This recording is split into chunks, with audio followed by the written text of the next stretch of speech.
Validation, now I validate myself. Building inner strength, putting doubt up on the shelf. No more unnecessary drama, no more wasted time.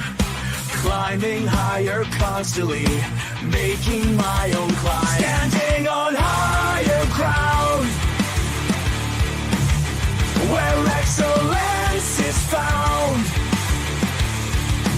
My potential knows no bounds.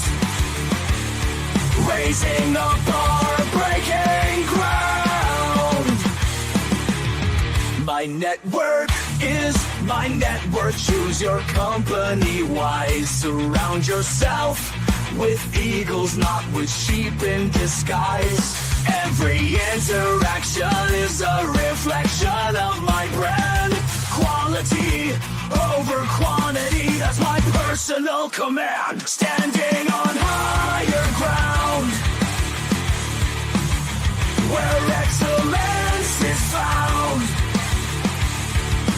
My potential knows no bounds. Raising the bar, breaking ground. Whoa. I'm not just living, I'm manifesting my vision, cutting through limitations with surgical precision. My expectations are my compass, my respect is my shield. To mediocrity and chaos, I will never yield.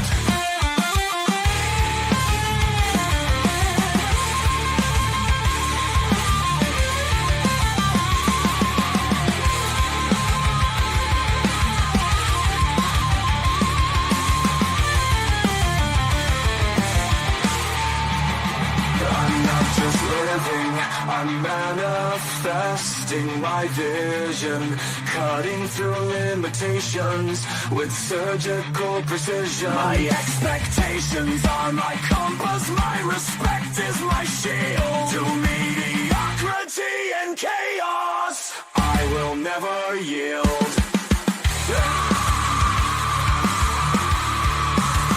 Standing on higher ground, where excellence is found. My potential knows no bounds. Raising the bar, breaking ground.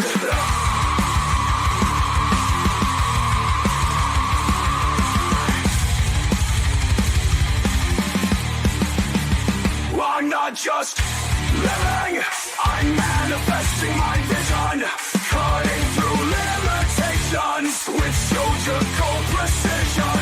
My expectations are my compass, my respect is my shield. To mediocrity and chaos, I will never yield. All right, how you doing, ladies and gentlemen? Welcome to This and That. I'm your host, Xander, where we're talking about this, that, and everything in between. Uh, we got us a pretty long show tonight. I want to make sure that you guys stay tuned for us because we're going to be going through a lot of questions and comments from the fans. If you guys got questions, I got answers. That's what we're going to be dealing with today.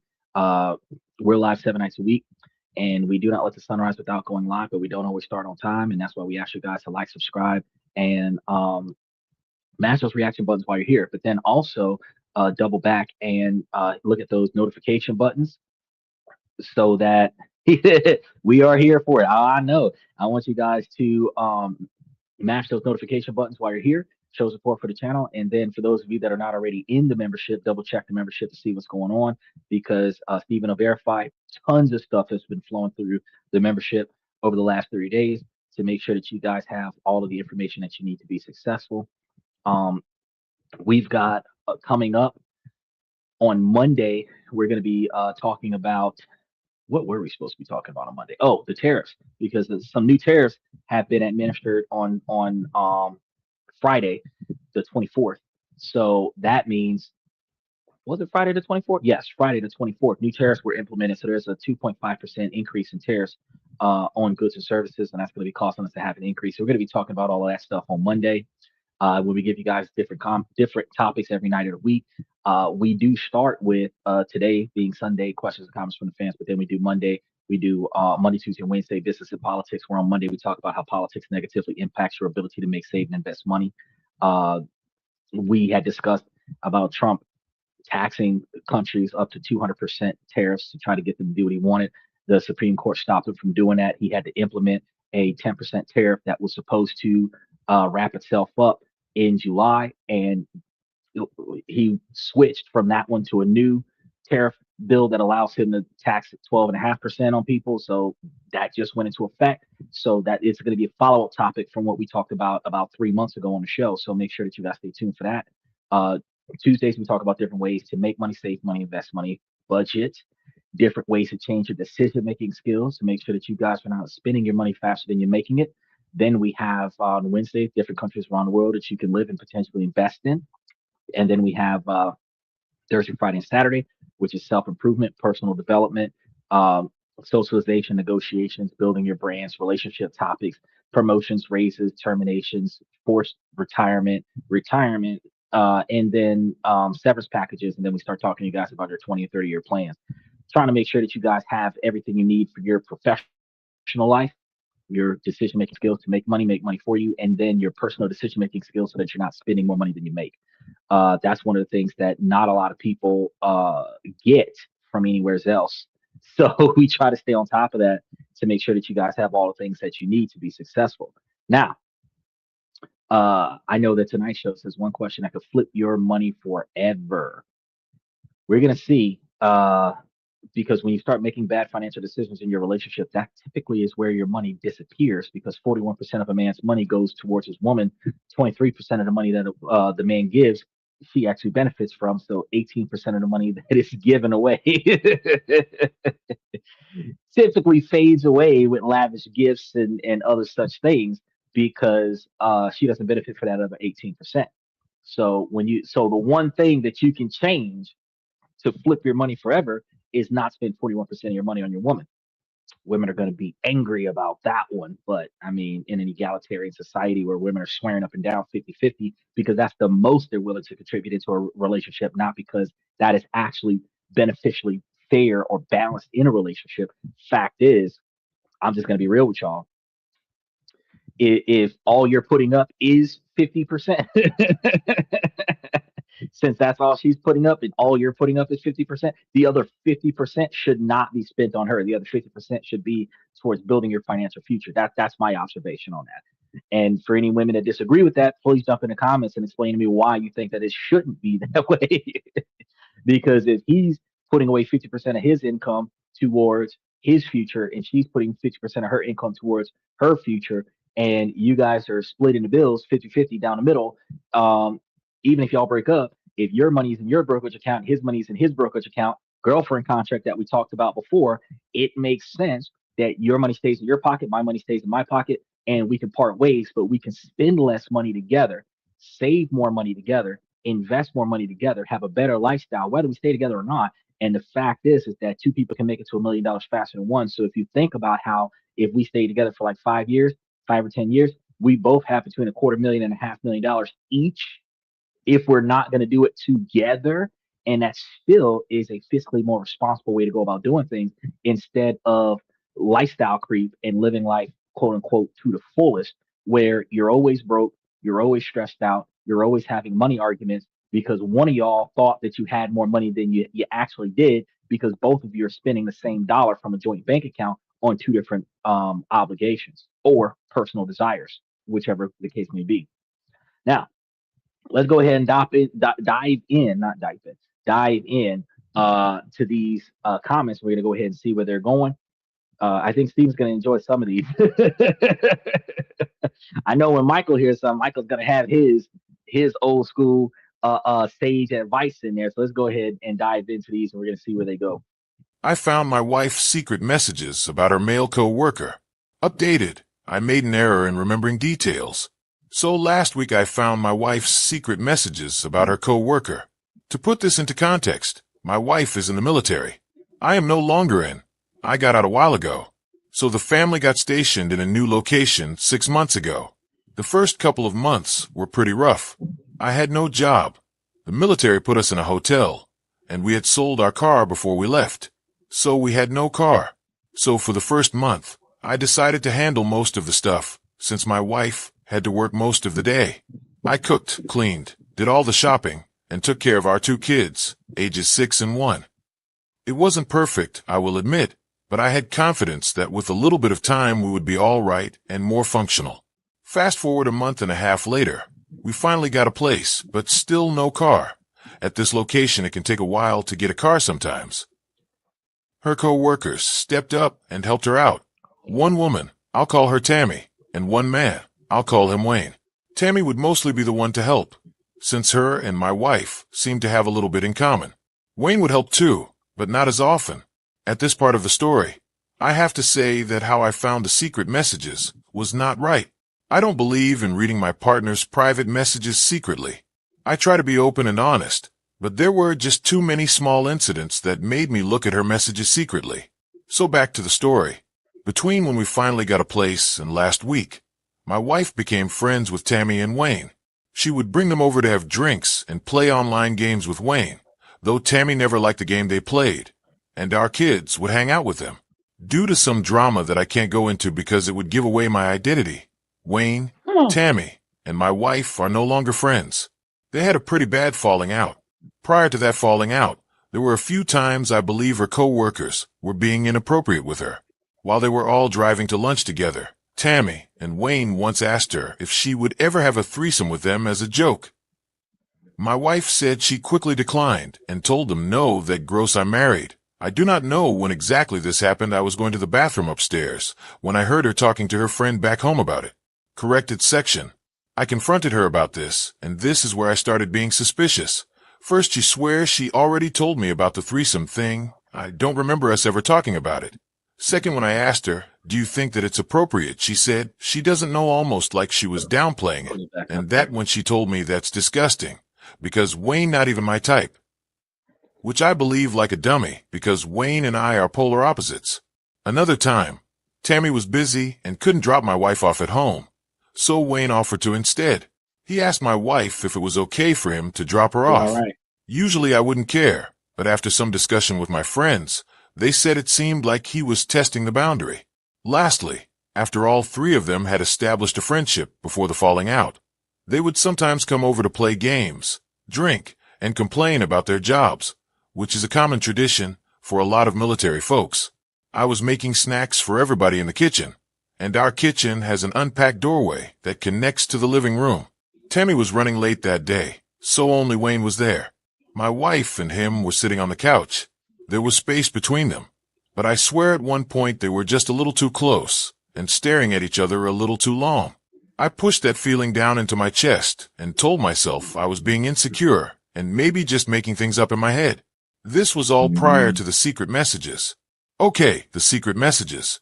After their big falling out, all 3 were no longer friends and were doing their own things. Wayne happened to be told he was being sent to a different duty station since his time was up at the current command. This is when I started becoming suspicious of my wife. In Wayne's last days at the command, he became distant and didn't want to communicate properly with the other 2 women in his workstation or in the workgroup chat. He did a goodbye speech, left early, or didn't help with general things around the office. Now, how do I know all of this? My wife told me every time he did something wrong. All I could think was, this person you no longer have a friendship with. Someone you told me you despise as a person. Why do you care?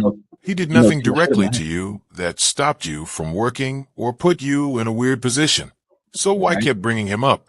It was the day Wayne left, or the day after. I don't remember exactly. While we were laying in bed, my wife looked at me and asked, while crying a little, if I thought she was a likable person. I told her of course, but the wheels in my head started turning on why she would randomly ask this, given that she had brought up Wayne earlier. So when she went to sleep, I searched everywhere. Her phone was pretty clean. Then I went to the App Store, clicked on the profile bubble across from search, and clicked on apps.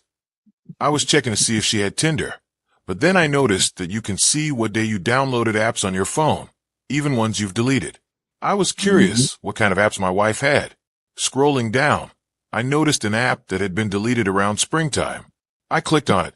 The description said it was an app for telling an anonymous secret and getting feedback, so I re-downloaded it. I found that she had signed in with her Apple ID instead of Gmail. I was Damn. right. Then I found a message. The message read, I have a lot of chemistry with my coworker, and I'm getting extremely tempted. I'm trying my best to stay away, but he's always trying to get close to me whenever we have tasks to do together. He casually flirts with every other girl in general. So I don't know what's making me so interested/curious about him. Maybe because we had a few deep conversations. I hate how much I'm I'm gonna into him. put this back up I'm there. married and I love my husband, but we're at a time period in our relationship where we haven't had time for ourselves to connect as a couple do to us, just having moved, settling in, and taking care of our kids. A way to rekindle our relationship, but he hasn't shown too much progress yet. How do I squash my crush for my coworker? I thought it might be from feeling pent up, but no matter how many times, take care of it in bed by myself, and with my husband's help, I still think about him. I'm down bad. Wow. I had a lot of mixed emotions about this, because every time something inappropriate came up from their past interactions, it all popped back into my head at once. My wife and I have had a deep talk about this, and she told me that these were just temporary feelings that quickly went away. I asked her if she physically cheated, and she told me no. I told her I had no way of proving she didn't, and the trust is gone. This man has been around me, my family, and my kids, and he played with my children. I feel deeply disrespected. Since then, we have patched things up, and I have set up new boundaries when it comes to her coworkers, but I can't shake these feelings of sadness, angry, and disgust. What should I do? Well, that was a long story there. But Steven said he can only diagnose it and say divorce or ASAP. Look, um, and then special shout out to Tamand. I appreciate you for dropping by the show. Um, if the trust is gone and it's unable to be rebuilt, divorce is the only option because resentment is going to continue to build until you do something that forces her to divorce you. Typically, what happens when it comes down to the building of resentment and retaliation is that you don't like what how you feel and what caused you to feel that way in a relationship, whether you articulate it or not, and you fester on it until your behavior changes. You're going to be more aggressive. You're going to be less tolerable. You're going to be less friendly. You're going to be less romantic. You're going to be less intimate. You're going to be less emotionally present because of the resentment. Over time, she's going to recognize that resentment, especially if she didn't cheat on you, if she just allowed herself to be in inappropriate conversations with somebody else. Um, where women are going to justify that behavior as I did nothing wrong. She's going to then get reinforced by other females that you're the person doing something wrong when you're just retaliating and responding to the negative feelings you have from her, allowing this to happen and not putting a stop to it. Now, uh, that will lead to her then divorcing you because you're not reconciling. And the little bit of time y'all have together because she's deployed and you're not, because y'all are both military soldiers. Y'all, if y'all spend y'all's together time fighting and y'all's away time away from each other, you're ultimately permanently separated anyway. You're only just legally bound to one another. So under that observation, yeah, divorce would be the best course of action. Now, under an alternative observation, the dude is gone. So if you can get past her behavior and you have set more stricter guidelines with her communication with her colleagues, and she's going to adhere to that, then she can build the trust with you over time, which would allow for you guys to have a more stringent, or not stringent, but a stronger relationship uh, after, because every marriage at some point in time is going to have either a mild incident, something like this, or a major incident. Because again, people can fall in love over 150 times in a lifetime. So if you're married to somebody for 10 years, you would likely be able to fall in love with like five or six people during your marriage.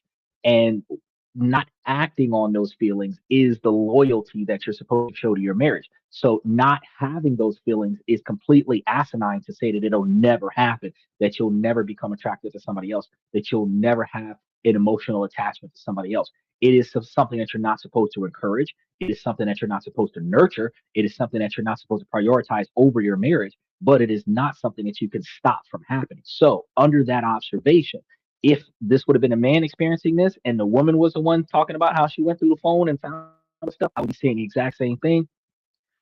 Since there isn't any information that leads to true like physical infidelity, and the person did after a little bit of time put a stop to it, and did not move forward with it, it required the other guy to move away.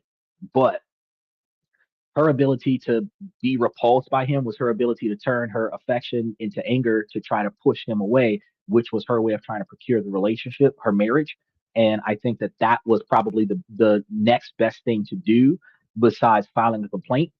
uh, but in the military, there's a dialogue there that's not in the office space.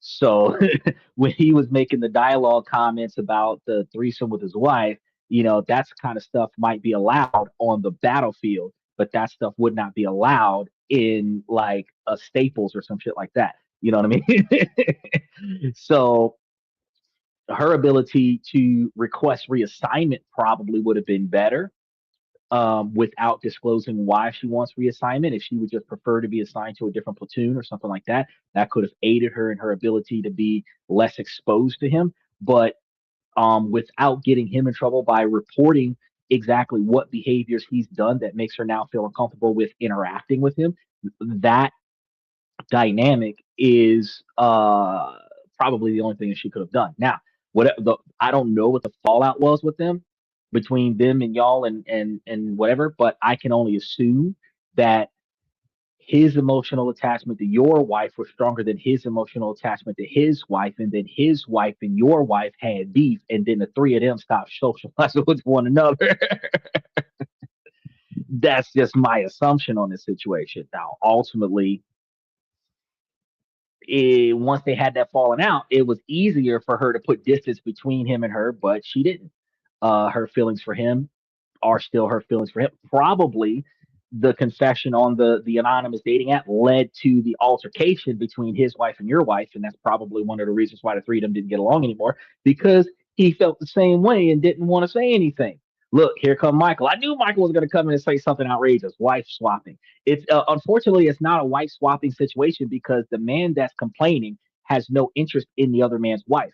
It is his wife going with another woman's husband because they all work in the military, or at least three of them do because one of them retired. And to me, I think that if you have that kind of relationship where you guys got that understanding where y'all can swap partners and stuff, then by all means go for it. But in a monogamous relationship, the observation is that you're not supposed to entertain flirting. Once you acknowledge it, once you recognize it, you're supposed to dispel it. So if you were oblivious to it at first, as soon as you recognize it, it's not just supposed to make you feel uncomfortable. That is supposed to be the red flag of the interaction, which means I'm no longer going to associate with you for the rest of the day. Let me out of the car. I will walk to the destination. No, I was just joking. I don't care. Because yes, that man was testing the field to see if the woman would be open to things that she should not be open to. By making certain comments and slapping the ha ha to it, it is testing the person's ability to allow that type of behavior to occur. It doesn't matter if you're flirting, it doesn't matter if you're insulting your best friend, it doesn't matter if you're shaming your mother. What matters is that when you say things that you should not say to the people in your network, and then you slap the ha ha on it. This isn't constructive criticism. This isn't the things that I think about you that you need to improve so that you can be a better person.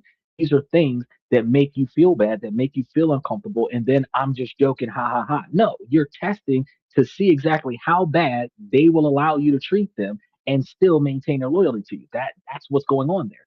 And when it comes down to flirtatious and infidelity behavior, making those types of comments and then seeing if her husband is going to come and punch him in the face the next time they meet each other, test the waters to see if she would have been willing to allow infidelity to occur. And ultimately, she was, because we're in a situation where He's doing things with her that should have got him beat up by her husband, and she didn't tell her husband. Her husband had to find out through the grapevine. So had she been tempted enough to interact with that, they would have had an affair, and she would have been like, "Oh, I'm sorry. It was just something that I was vulnerable in the moment," and blah blah. The same excuses that guys give, but it's not okay. It's still not okay. The fact of the matter is that the moment you realize that your uh marriage friends are being inappropriate, you were supposed to go back and say, "Hey, husband, your friend is flirting with me in the car on the way to the base. Do something about it." Now, the next day, your husband should be going over to his friend and being like, "Look, punch in the face. Don't be messing with my wife when y'all riding in the car. Matter of fact, y'all take separate vehicles from now on." Or you ride in the back and let her drive. And when I mean in the back, I'm talking about in the back of the flatbed. If y'all ride in the Humvee, you in the back of the flatbed and the girls are inside of the vehicle, and just let him ride outside and y'all ride inside so that y'all not communicating on y'all commute to the base. But none of that interaction between the two of y'all no more. Because as soon as you do stuff like that, you're letting your partner know, hey, if there's ever a situation that might be perceivably recognized as a flirtatious moment that I had no control over, I'm reporting it to you right away so that you can go and tackle that shit. Now, flip the script. Flip the If the dude was hanging out somewhere and girl was flirting with him, you go back to your girlfriend or your wife or whatever, and you be like, hey, Sally over at the Marshalls or whatever was flirting me at the register.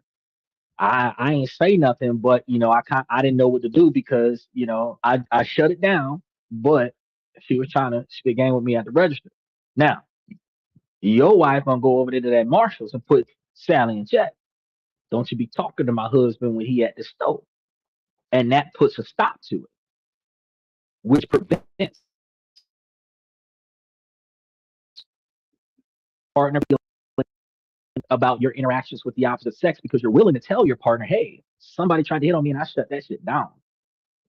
But this isn't for bragging rights. This isn't for like boasting. Because when we start talking about, oh, I had 200,000 people try to flirt with me on social media, that's not what we're talking about. We're talking about realistically. I had a person that I had no control over. They got me in this elevator and they start trying to say things to me that I just thought was inappropriate. And I just wanted you to know that this happened. And while I got to see this person tomorrow, I couldn't do anything about it in that moment besides decline. But you should know that this is an issue, right? That would be the appropriate way to go about doing it. Now, Michael says, I remember going to Saudi Arabia in the military. Everyone having sex in the commander. That's what I'm trying to tell you. That's what I'm trying to tell you. The fact is that in the military, everybody be so when you have a marriage in the military, it is a hard marriage because you have infidelity back home with whoever's taking care of the kids. Because if the husband is a stay-at-home dad, all women are attracted to a stay-at-home dad, especially when the wife is off at war. They're gonna, be wanting to smash that dad because they don't have a baby daddy taking care of their kids because they got the wrong dude. Now, with the other way around, hot moms, for some reason, always got a military husband, and when them hot moms are at the house by themselves, people got needs. And just like when your man go to jail, it's just like when your man go overseas. Ain't nobody here to satisfy the needs. What can I do to satisfy the needs? So you got the infidelity at home. Now, as it pertains to on the force, when women and men are interacting with one another, because military used to be a man only situation. So there wasn't all of that knocking stuff down or whatever. But now that women are in the military, yes, there is a plenty of situations. If you're 3 months on a naval ship, yeah, somebody's knocking boots. If you're overseas at a camp for 2 years, oh yeah, somebody's knocking boots.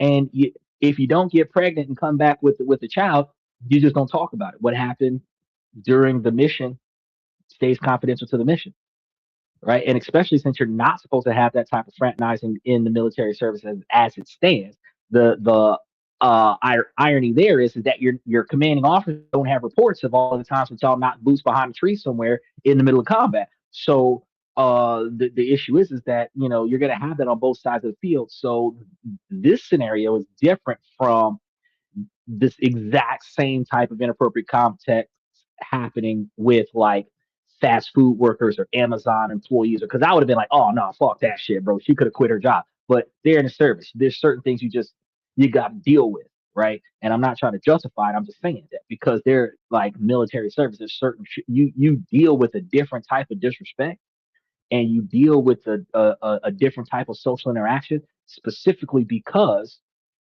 there is a higher emotional stake out there going on. I don't agree with it, but that's what they allow. That's what they do. So, that's my perspective on that, bro. You got two ways. You can work on that relationship and build that trust back up, or get a divorce. Uh, Michael says, lots of fatherless children created during the war. Oh, of course. Well, dude, there's lots of fatherless children created during boot camp. There's lots of fatherless children created during tours where men go overseas and they get women pregnant and come back and leave the children out there. You got a lot of fatherless children in America just because the women want child support instead of fit fathers raising the kids. So you got a lot of fatherless children, but when it comes down to the military personnel voluntarily going out there, this isn't like casualties of war where women are snatched up against their will like it used to be during the siege days. This is like literally going out there and having a romantic relationship with somebody, and then a child comes out behind it, and then you get deployed back home, and now the kid doesn't have a dad kind of situation, and this happens a lot. But you also have women in the service that will get deployed, they will end up pregnant, and they will come back. And a lot of the women try to come back before they're showing during combat so that nobody knows that they ended up pregnant. But if they can't, and they can't get that abortion, once they start showing, they start getting sent back because the military is not going to put children at risk. So that I don't know how the discharge papers work with stuff like that, but at the end of the day, yeah, there's a lot of stuff going on with that. So because of the lifestyle that y'all have, you are pressured into a higher level of understanding. But Steven said it best at the beginning of the explanation. It's like, bro, as soon as you lose trust in your relationship, the relationship is over. Can you rebuild the trust? Not to the level it was originally, because she's willing to do things that you thought she was not willing to do. But can you rebuild the trust enough to where the marriage still survives? Yes, you can. All right, let's go ahead and touch base with the next one here. I have to preface by saying that this is not my first relationship where my boyfriend has had a sister. My ex had two, and I never experienced this kind of dilemma. Additionally, I'm an only child, but I grew up seeing my mom and my uncle's relationship, and it is nothing like this. For context, me and my boyfriend are 25, his sister is 20. We're in a relationship for over a year now. We live together due to long-distance reasons. We started living together pretty early, and our relationship is great. We get along well, and we manage everything with a very good communication. But one of the first times my boyfriend went back to his home country, he came back and told me when he saw his sister, he hugged her and had the urge to slide his hands down her behind, because she is my height and we have such a similar body type. I laughed it off, didn't think much of it. Next time he went was because she had a jaw alignment surgery or whatever it's called, and he told me that they had taken off the gel polish on her two fingers, middle and ring finger, because of the blood oxygen clip, and he made jokes to her about that she had probably done it herself cause her nails were too long, because she was pleasuring herself, haha. I felt very uncomfortable, very. I didn't say anything though cause I was like, okay, I just never had a brother. Every time that he has gone, he's told me something similar about having the need to touch her behind when hugging because we have such similar body types. Like out of instinct. When we were there together once, I had accidentally forgotten my thongs in the dirty laundry and his mom had washed it, even though I am very, very careful around these things, and I had even asked him to tell her that I would do my own laundry. They are half thongs, but still I was very embarrassed and I told him this. And he laughed and said that his mom is probably very weirded out because his sister doesn't wear stuff like that. And I was like, stuff like what? And his response was that that's kind of a promiscuous underwear and that his sister is not like that. So his mom probably hasn't even seen SMT like that in the laundry, so she probably immediately knew it was mine. I was first pretty offended, cause what's wrong with having a half thong that wouldn't show seams when I wear tighter pants? But then I was like, okay, how TF do you know what your sister wears? Like, isn't it gross for a brother to even think of his sister's panties? And he No. said he's seen hers in the laundry. Okay, I kind of told him it's weird that he knows his sister's underwear to such detail, but I dismissed it. Okay. While we're there, he also always spends time in her room on the same bed talking for a while I wait in his room, cause I didn't know her that well at the first time or two I've been, so I felt uncomfortable just being there. And she's usually just wearing like very sleeping clothes. No bra, very short shorts, very thin long PJs, and always laying around with her behind in the air, which kind of makes me a little uncomfy, but again I've always put it aside. I really don't want to make this weird. The last time we were there, my Don't boyfriend exactly went make it in the weird. downstairs bathroom to take a shower, and came back up and told me he couldn't because his sister is taking a shower. I said okay, whatever, it wouldn't delay us too long, so he went down to help his dad with something and then came back up after like 15 minutes and told me he just took a big poop. And I was like, oh that's weird, I didn't hear you in the upstairs bathroom. And he said, oh no, I was downstairs. And I asked, while your sister is showering? And he just said, yeah, OFC. And I was really weirded out. They have a glass shower that is only slightly blurred, and the toilet is right across from the shower. I told him then that that is very weird to me, and his excuse was, it's fine, she didn't even hear me, and that makes it Yeah. worse to me cause what if she just walked out? I mean, it could just made me feel very uncomfortable. All of this mixed with little comments always made me feel weirded out. I get that she's his little sister, but she's 20 and he's 25 with a girlfriend. Anyways, currently he's on a family vacation, parents and sister, and I'm at home because long story short, I thought I didn't have any vacation days left from work when they booked it. Then turned out I did, but it was already all settled and I didn't want to make them rebook space for me / pay more. Plus I didn't want to take more days off anyway. He sent me a video of the room and he's like, oh it's so great, we're having a great time so far. And the room that he's sharing with his sister has a single king-sized bed. I knew they'd share a room, but I thought it'd be a twin bed or SMT. I No. dismissed it and forgot about it, and while showing where he is to my mom, she saw and asked if they're sleeping in the same bed. I obviously confirmed and she said it's very weird, how can he sleep with his sister in the same bed? Anyways, I've spoken to my friends about this couple times, all which have brothers / sisters, and they've all told me it's very weird and icky, and at this point I Okay. don't know if I should speak up about this or ignore it. Like I have before about the shower, and he made me feel super weird and told me I'm crazy and that I just don't have siblings and wouldn't know. But aren't they like a little too old to share a bed? And be around when the other is taking a shower? I'm seriously starting to getting the biggest ick because this is SMT that is recurring. They went on a trip right before my boyfriend and I got together, just the two OD them, and also shared a bed in an apartment, and my boyfriend told them that the hosts even thought they were a couple, joking about it. I would too. I don't know, what should I do?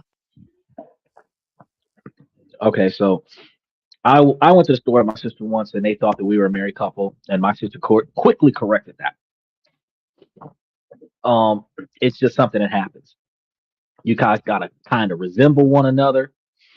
Obviously, you're related. You guys got the same last name, so obviously you're related, but you're related by blood, not by marriage. So respectfully, people don't always automatically assume that a man and woman together are siblings. They usually assume that when a man and a woman are together, they're dating. So just to knock that out before we even get started, if him and her went somewhere together, the two of them, they got the same last name, they're checking in, they provide their IDs. There's a Mr. Smith and a Mrs. Smith. You're going to assume that Mr. and Mrs. Smith is married. You're not going to assume that they're brother and sister, right? That's the first part. Now, second part, when you live in a family with siblings, the more siblings and the less bathrooms, the more situations that you have where you're walking in on one another.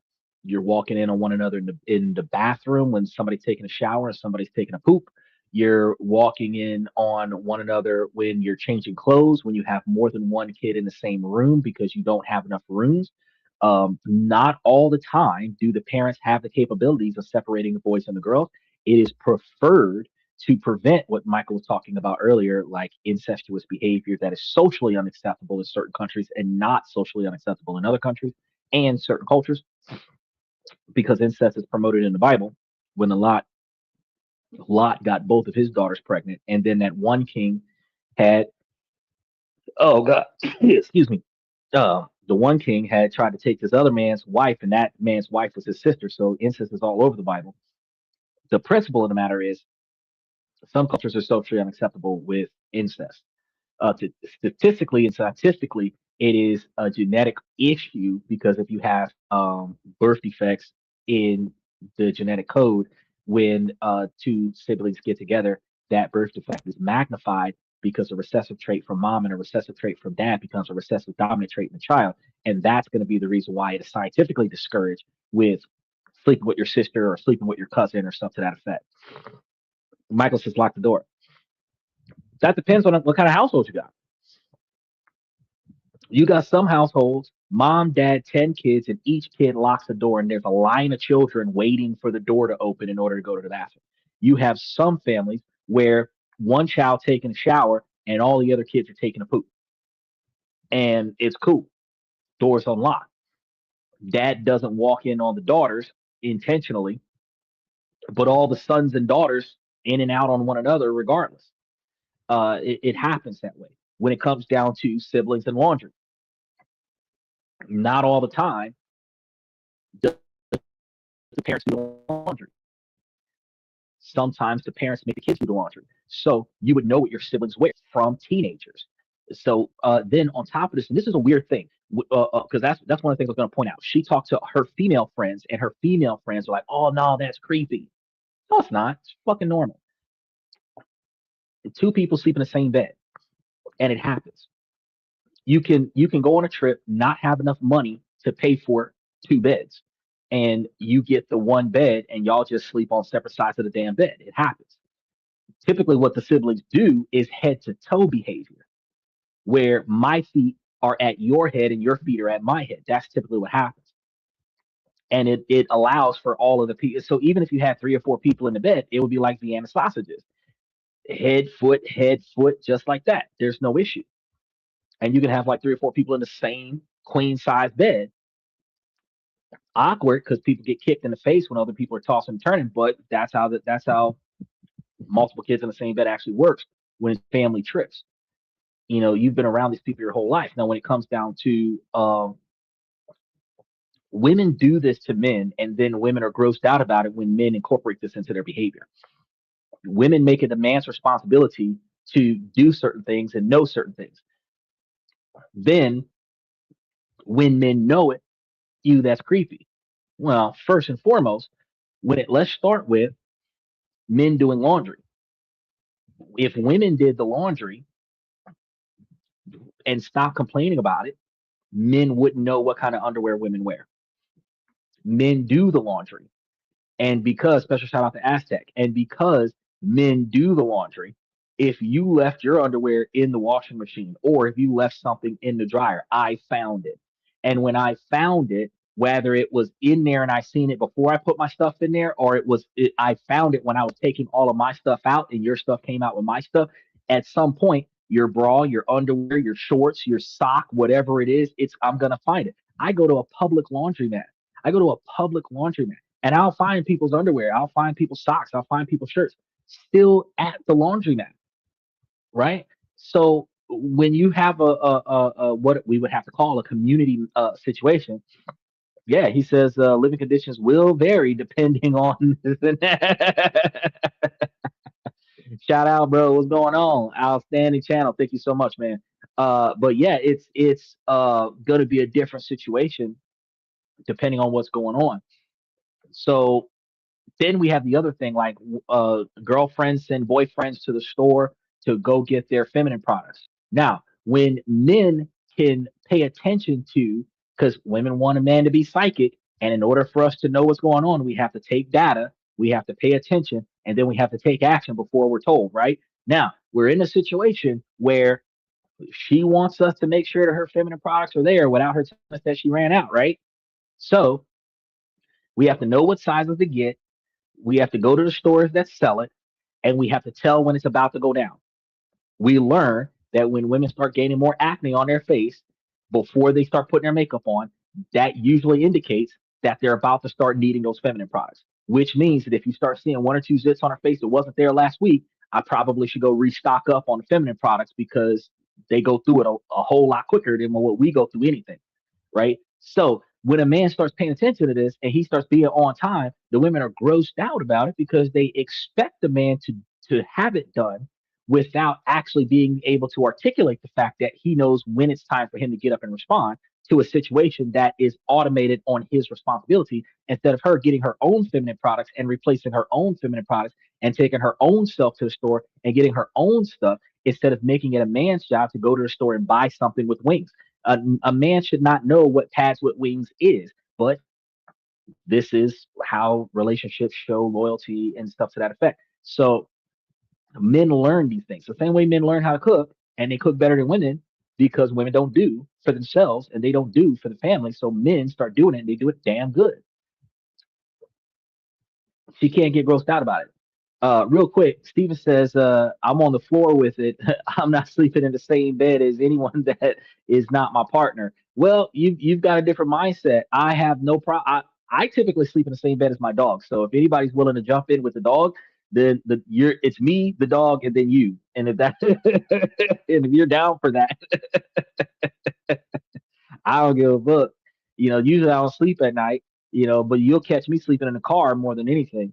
If we're traveling somewhere, unless like it's a really nice hotel. Because if it's like a motel, Holiday Inn, something cheap, I'm not paying. We get one room for you. I'll stay outside and I'll guard the vehicles. And then we'll do what we got to do. Aztec. Oh, okay. Michael says it happens. Walking into the bathroom late at night, and my stepsister was bent over naked cleaning the tub. Yeah, fresh out of the shower. Exactly. It's something that happens. It's just one of those situations where you're just not supposed to take it to an inappropriate level. He says, but this guy is creepy. He could have used the other bathroom.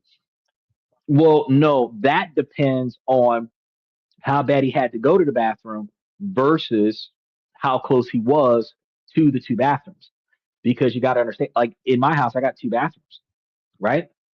Now, I have had situations where even though where I'm sitting at right now, it is a reasonably the exact same distance from where I am right now to the bathroom over here versus the bathroom over there.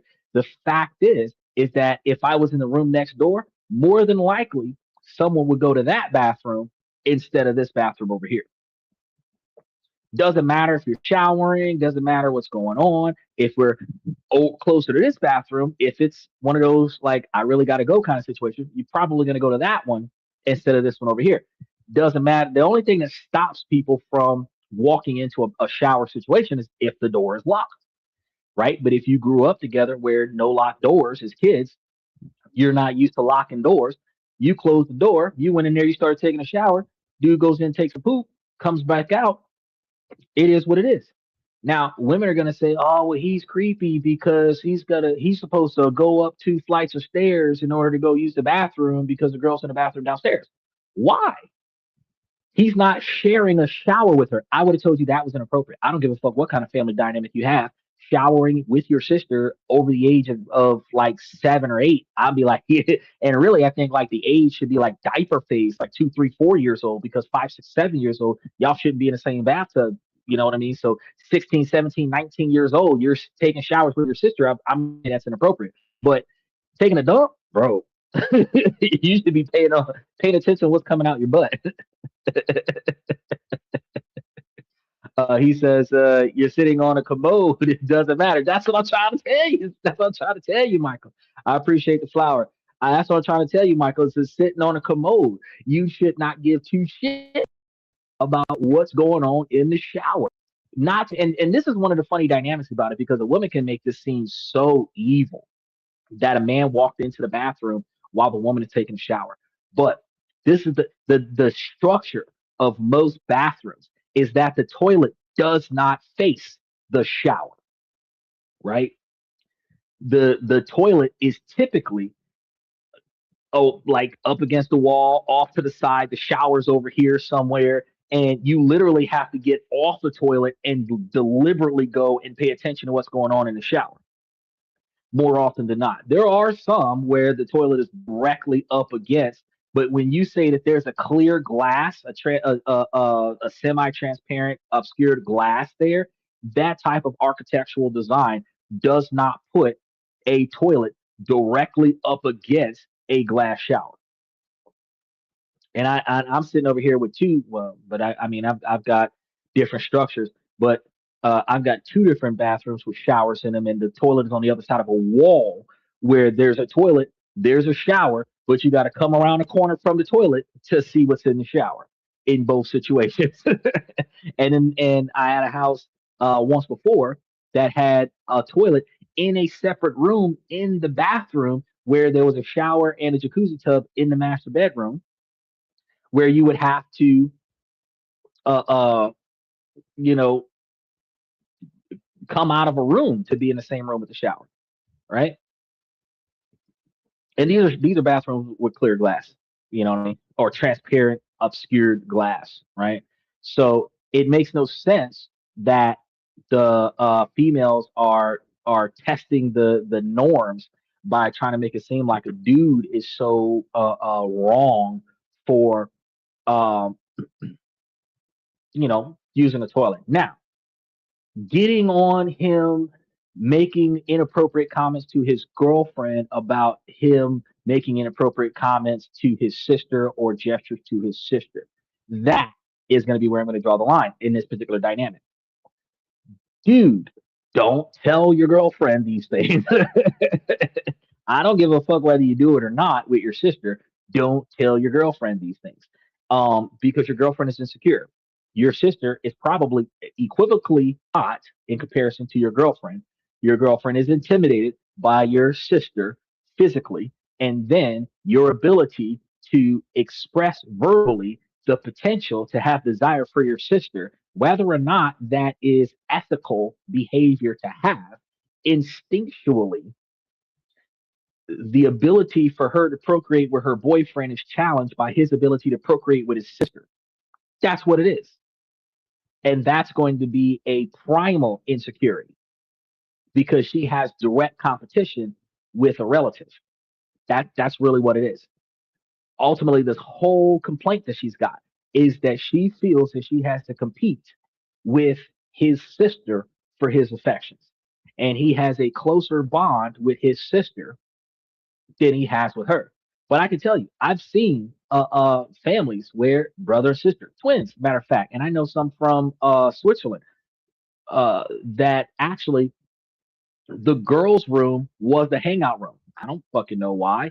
She said that it was because his room stayed dirty more often than not, but the girls' room was the hangout room. In some situations, the largest room in the house that the kids have is the hangout room. When I was a kid, my room was the biggest room in the house. My room was the size of most people's living rooms. So I had a bed, two couches, five TVs, and a 34 speaker surround sound system. That's how big my room was. My room was huge. It looked like a freaking studio. It was huge, right?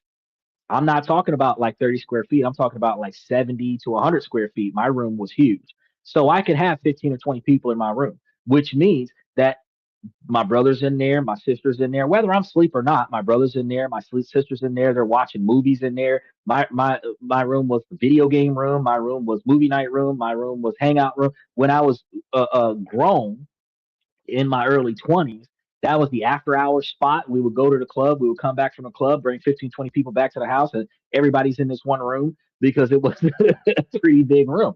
In that dynamic, if one specific room in a house is the hangout room that's not the living room, then all the kids are going to go into that room and hang out, whether it's his room or her room. So all of the stuff that she's pointing out is just her overstating her lack of comfort because she feels like she has to compete with the dude's girlfriend. Now, putting a stop to the situation, dude, stop telling your girlfriend about inappropriate stuff with your sister.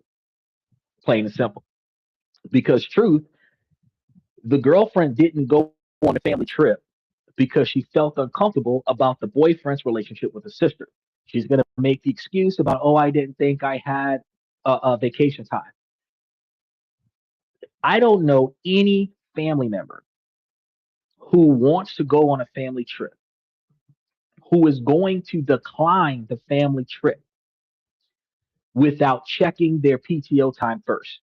Most family members who work on jobs that don't give PTO time, just ask for fucking days off and be like, fuck the paycheck.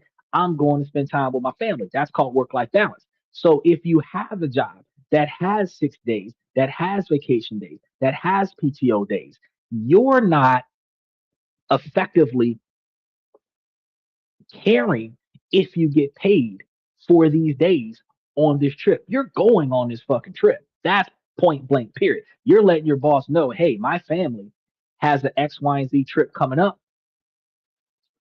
I'm not going to be here. That's the first discussion. Second discussion is going to be, do I have some PTO time that I can cover this with? Do I have some sick days that I can cover this with? Do I have some vacation days that I can cover this with? And if so, let me implement that before that work week happens so that I can get paid to go on what otherwise would have been what we call unpaid leave. So her making an excuse like, oh, I didn't go because I didn't think I had PTO time, and then I found out I did, and I didn't want them to pay extra. No, fuck that shit. If I thought that I wasn't going to be off, and I'm that committed to my job that I put my job before my family, and then I found out that I can have that whole fucking week off, bro, we're paying extra. Because think about this. You're paying per person anyway. There's no fucking Groupon on most trips that you go on. So you would have had to pay extra money to get on the fucking flight. You would have had to pay extra money to get in the room. If they got two rooms where it was mom in one room and the kids in another room, and you decided to go, they're buying one extra plane ticket, and you're going to move your sister into mom's room. You're going to stay in a room with the boyfriend. Problem solved. Because mom and sister can sleep in the same bed, you and boyfriend can sleep in the same bed. Problem solved. You just buying one extra plane ticket, right? So you didn't want to go because you felt insecure because you have competition with a sister. If it is repulsing you that much, if you're that insecure about the situation, just like the last couple, option B, break up with them because you're not secure with the relationship. But don't try to bash the guy's reputation and make it seem like he was too incestuous with his sister, and that's why you broke it off with him. You were trying to protect your own sanity or whatever the fuck. No, you were insecure because his sister was hot. You probably thought she looked better than you, and you were intimidated, and you ran from the relationship when you understand that if his sister is hot and he's reasonably attractive, he's got good genes. If his mom is hot too, he's got a legacy of good genes. And what that means for you is, as his girlfriend, if you have kids for him, you're going to have good looking kids. That's what that means. Not, he's going to sleep with his sister. Most men don't think about that. If the roles would have been reversed and there was a brother sister situation and the boyfriend was sitting there watching that behavior, no dude is going to be like, oh man, I don't know. I think he might be smashing his sister. No guy's going to say that. No guy's going to say that. They got their thing, their family. We got our thing. As long as you don't prioritize him over me, I don't give a fuck what y'all do. Because if the roles would have been reversed, a woman would have said, oh, well, he's insecure. He needs to be a better man. No, ma'am. You can't just say that for the man. You got to say the same thing for the woman. He said, P.S. He's sleeping with his sister. But what if he was though? Let's entertain that. Let's entertain that straw man conversation. What if he was sleeping with his sister? She's 20 something. He's 25. What if he been sleeping with this girl since she was like 17, 18 years old? What if we grew up, and you and me, Michael and Steven, matter of fact, and Aztec, we all grew up in the same genre of Barry Springer, Murray, and Steve Wilco. So we understand the family ties. What if he was sleeping with his sister? What does that change the dynamic? If you don't feel comfortable with how they interact with one another, you walk away. She's got boundaries. She don't got boundaries. She doesn't have. Okay, so here's. Uh, I, I respect your opinion, Michael, but here's the thing. When you are insecure about something, that's not a boundary. That is a discomfort. When you set standards and say, don't behave this way in front of me or outside of my sight, that is a boundary. That is a non negotiable expectation for behavior. right? That's what I'm saying. No, I agree with you too. I'm not ending up on Jerry Springer either.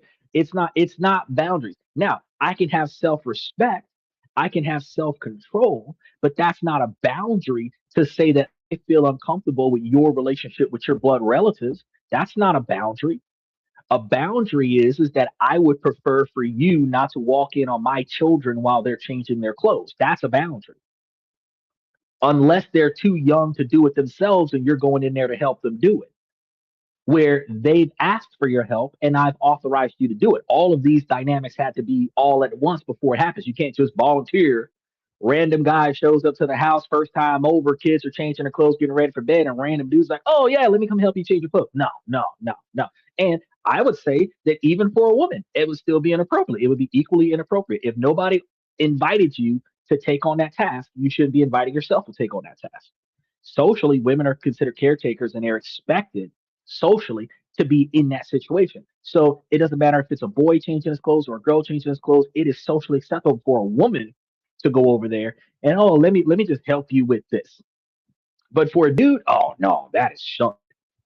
That is shunned. But it's not she's got boundaries simply because she's intimidated and she's uncomfortable about the dynamic. She is uncomfortable and insecure. That's not a boundary. Now, she can set a boundary. She can set a non negotiable expectation for behavior. Number one, don't talk to me about your inappropriate thoughts and comments with your sister or inappropriate interactions with your sister. I don't need to know these things. And then number two, if she's going to set another boundary or non negotiable expectation for behavior, don't perform that behavior. Because think about it like this, Michael. If his family is a close knit family, they've seen each other naked. Some families, they can walk around the house naked and nobody cares, men and women alike. They could be one step away from a nudist family. If you are getting into this relationship and you're getting to know the family, if he is hinting to you that this family is a lot less restrictive on social interaction than what you might be used to, he's keying you in that, hey, every now and again, like somebody might make a comment or somebody might make a gesture and it's all in fun, but you might not be ready for that if I didn't tell you about it beforehand. That's something that, you kind of got to wean them into because you're not going to change the way you treat your family members because you're in a relationship.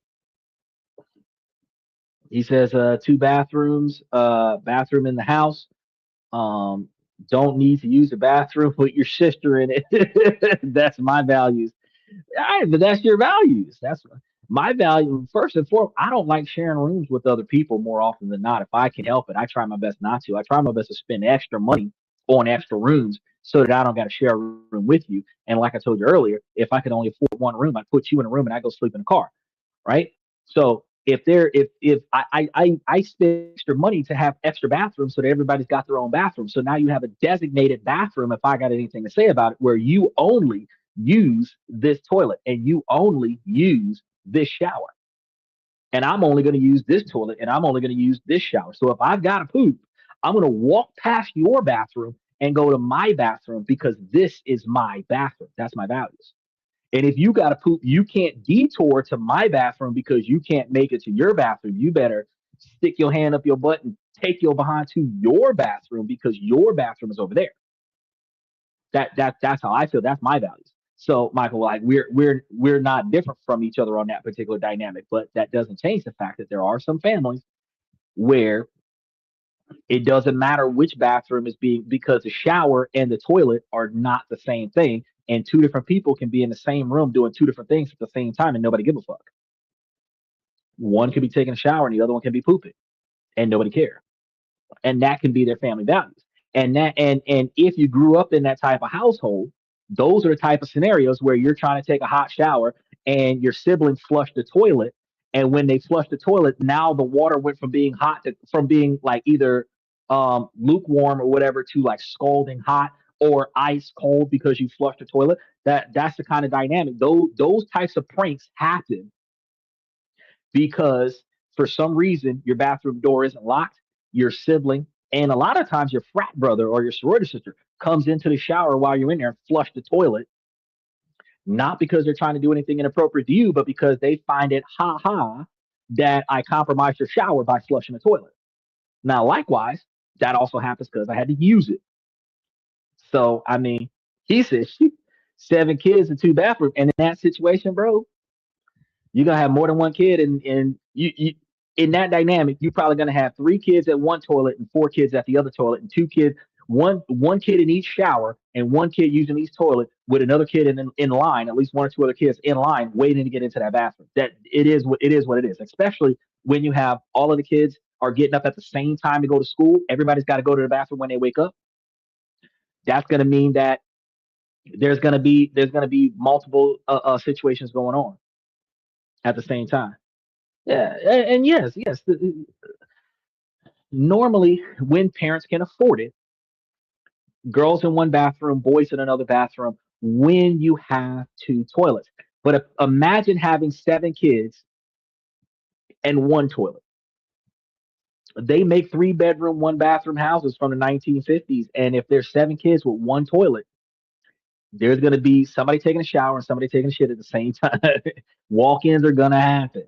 The walk-ins can happen accidentally. Walk-ins can happen deliberately because I have to use the bathroom and you're taking too long in the shower. All of that happens. So for this woman to be complaining like their relationship is too, he said it wasn't funny at the time. Hell no, it wasn't funny at the time. You done flushed the toilet and pissed me off. No, it wasn't funny at the time. We can laugh about it later, or y'all can laugh about it later, and I'm gonna be pissed off when you tell the joke to everybody else who's getting a laugh out of it. Because people externally can laugh about an interaction where the people involved in it can not only be uncomfortable about it but pissed off. So yeah, you're right. It wasn't funny at the time, but you know, the person who did it thought it was funny.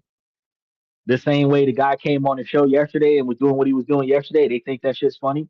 You know, in the moment, like for the people who are doing the action, they ha ha ha ha. But even after the fact, oh, remember that one time? Ha, ha, ha, ha. But actually, the person they did it to never thinks it's funny, right? All right, let's go ahead and move on to the next one because we got some wild ones up in here tonight.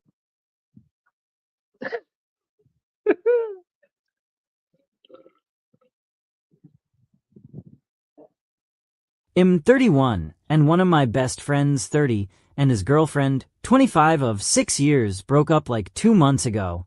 She would always call me if there was a problem.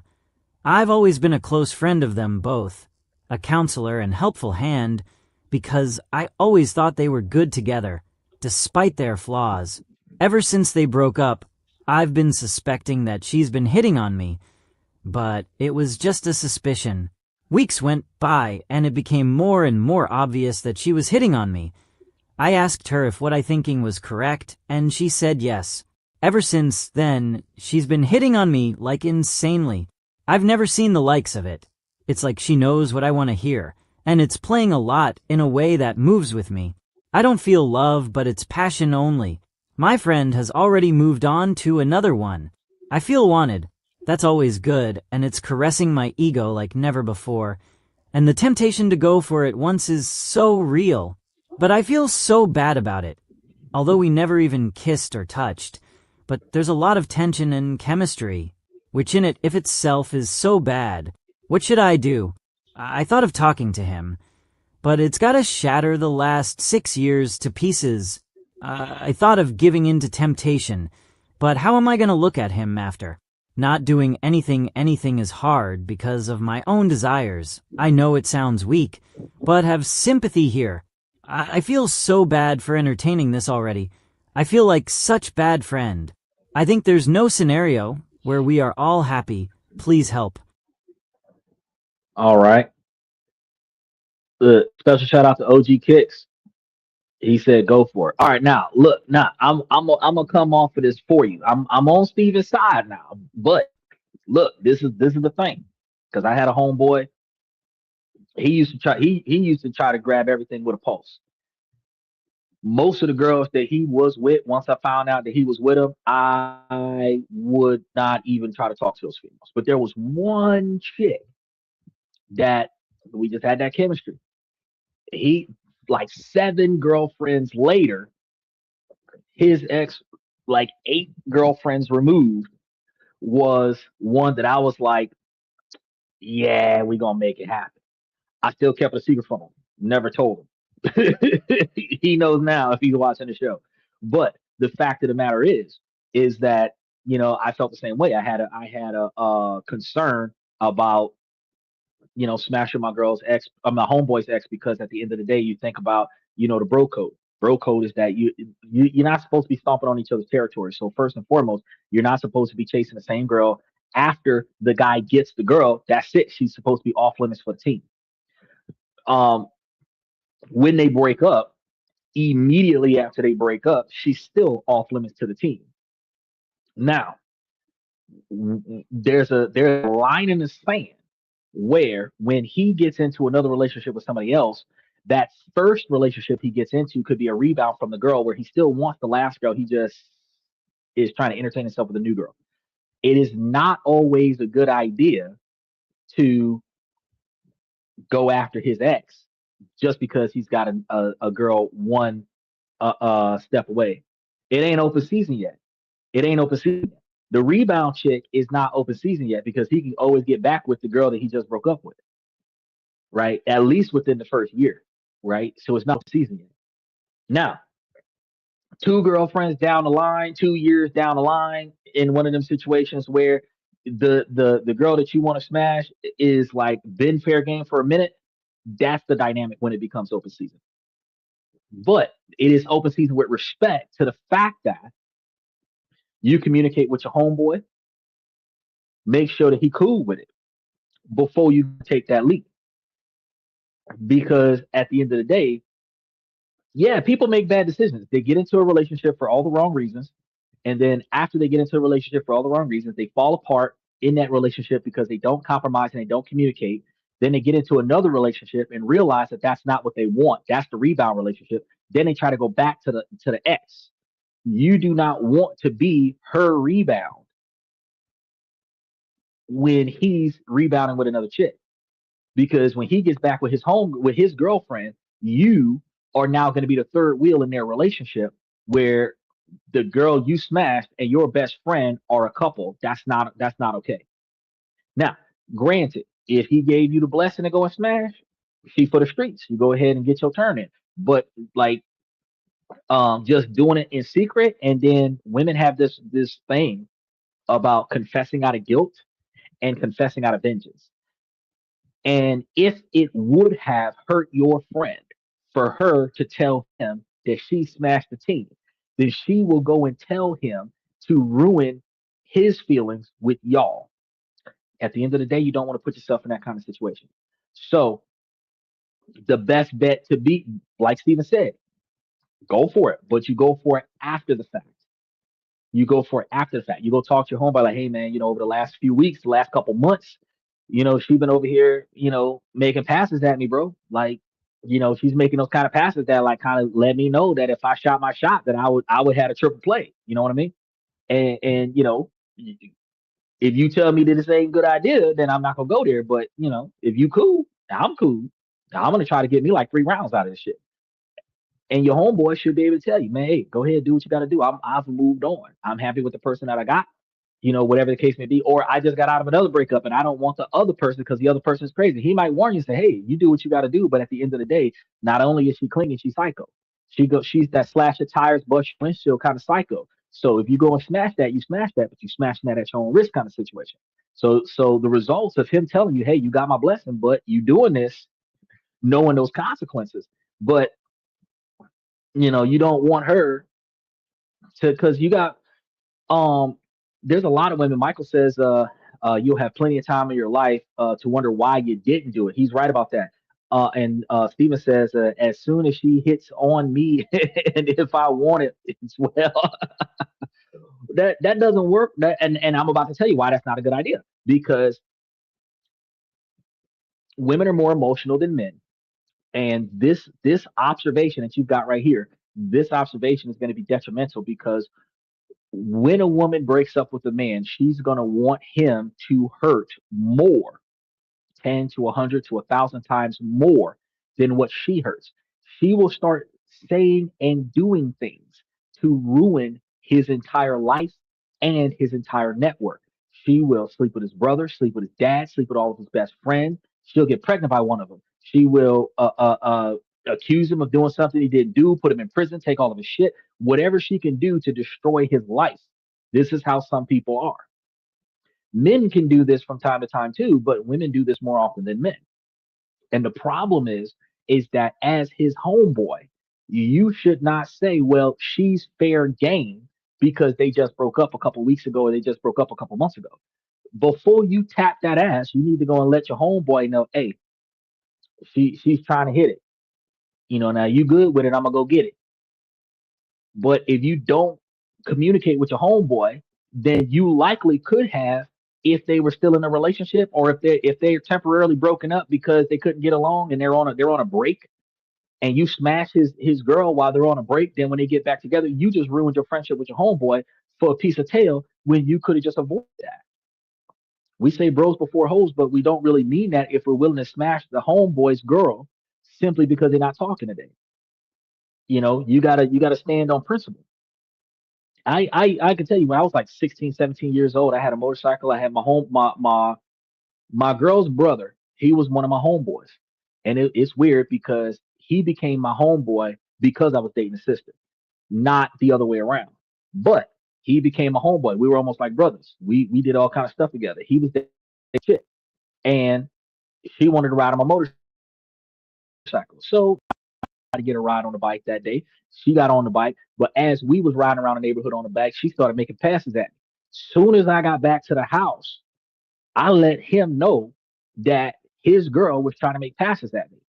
He didn't want to believe me. He wanted to fight me in the street. I beat his ass. And then after I beat his ass, I stood over him and let him know that I am still trying to warn you that your girl is willing to smash a dude on a motorcycle. So you take that information and do what you want with it. I'm not going to play into it because I'm dating his sister. But at the end of the day, she tried me while I was driving down the street with her on the back of my bike. And I thought that my homeboy should know about that instead of me keeping it a secret or acting on it. So if you've got a good moral compass, you're not gonna you're not gonna to run on top of that stuff. He said she could sleep with me. Well, of course, Michael, you 71 years old. Some people got no moral compass. He said, look, bros before hoes is the gayest saying out there. It's really not. It's really not. And one of the reasons why it's really not uh is because you have to think about it like this. Your friendship for the last 10, 15, 20 years is more important than the girl that just showed up last week. Your friendship since high school, since middle school, is more important than the girl that this dude's been dating for the last 6 months.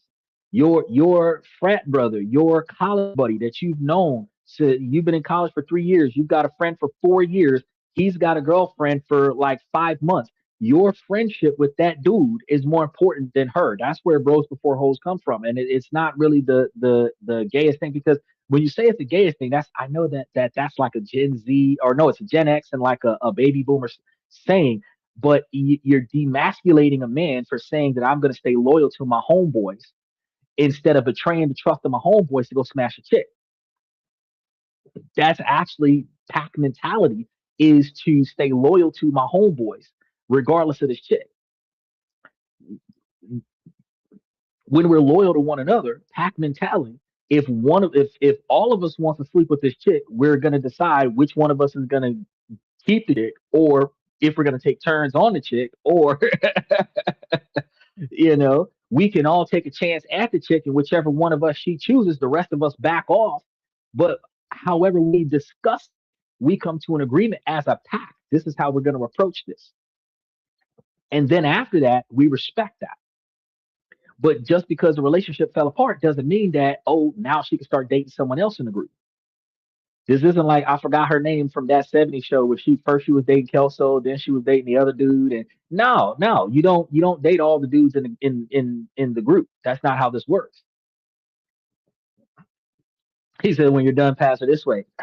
If she for the streets, but that's the thing though. If you're done and you're passing her this way, then that means you gave me permission to run through it. Since you gave me consent to run through it, I can run through it. That's like using your car. Women don't like being compared to cars, but it's true dynamic. The a man's loyalty, dedication, and value of his car is the same as the man's loyalty, value, and dedication to his woman. So I mean, if you feel like one of your homeboys can just jump in your car and ride off with it without even talking to you about it, then you might feel like a dude can just smash a girl and run off with her without even talking to you about it. But if you still have emotional ties to that girl, the same way you still have ownership over that car, you're not going to want somebody else to come and use it without talking to you first. Even if you would have let them do it, you would have expected them to appreciate and value you enough as a human being, as a bro from way back when, through thick and thin kind of shit, to at least talk to you about it before they go and do it. We're not saying, oh man, you should become celibate because your homeboy doesn't want you to smash his ex. I'm saying no, talk to him about it before you smash his ex.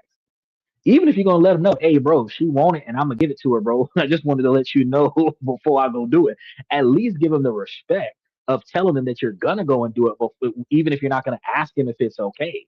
But if you don't have value towards your friends and you're willing to smash his girlfriend, you're willing to smash his wife, you're willing to smash everything with a pulse, at the end of the day, your loyalty runs thin. But ironically, these are the same men that will have an empty stall between two men where you use every other commode because bro code, the same rules that we ain't supposed to be up against one another with backsplash on one another. Like at the end of the day, you know, it's mutual respect. Now, yeah, if that's not your girlfriend, if that's not your ex, if that's not, you know what I mean, any connection to you, and I want that chick, I'm not gonna ask you for permission to go and talk to that chick. But you and her were in a serious relationship. I thought this was going to go somewhere. It didn't. I'm not going to ethically compromise my long-term friendship with my homeboy to smash that chick, no matter how much I wanted to smash that chick. He could have known when he was dating her that I wanted to smash that. But out of loyalty, I would have never tried it. And then after they broke up, before I even went towards that, I would have to talk to him and be like, hey, look, hey, you knew that I wanted to hit that before y'all got together. So, it's my turn. You know what I mean? He said, you're young if it moves. I mean, it's all about the ethics or the lack thereof. It's the morality behind it. That's really what it is, you know. But I would say if she's been doing it for a minute, you caught on to it, she's verified it, you want to take action on it out of respect for your homeboy, it don't kill you to talk to your homeboy, even if you shot him a text message, called him on the phone about it, sat, smoked a blunt with him, and just dropped that conversation. Like, man, you remember Keisha, your ex? Yeah, man, she been hitting me up for the last couple months, man. She want me to run through that shit, man. Man, what you think about that, man? That's it. How hard was that? That was like a 67-second discussion, and all he had to do is hit you back with, man, fuck that bitch, man. I'm through with her, man. Do what you want. Done. That's less than a 2-minute conversation. So to say the bros before hoes mindset is in any way, shape, or form like inappropriate to have, it's mutual respect for other people.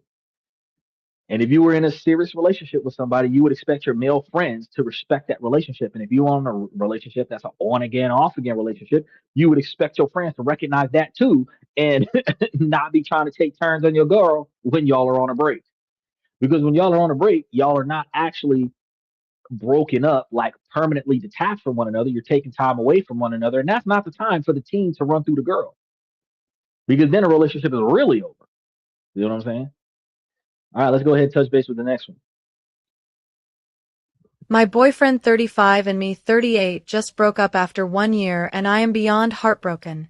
We fell for each other pretty fast and I met him after 5 years of being single/dating.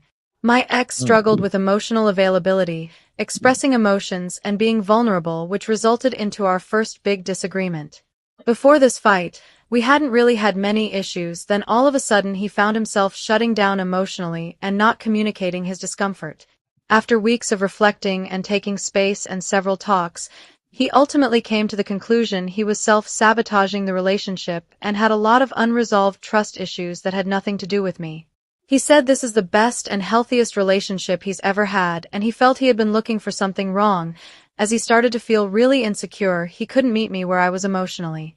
He puts me on a pedestal and thinks I'm the most amazing woman he's ever met, and he hates himself for ruining things, hurting me, and not being the man he feels he should be for the next chapter of our lives.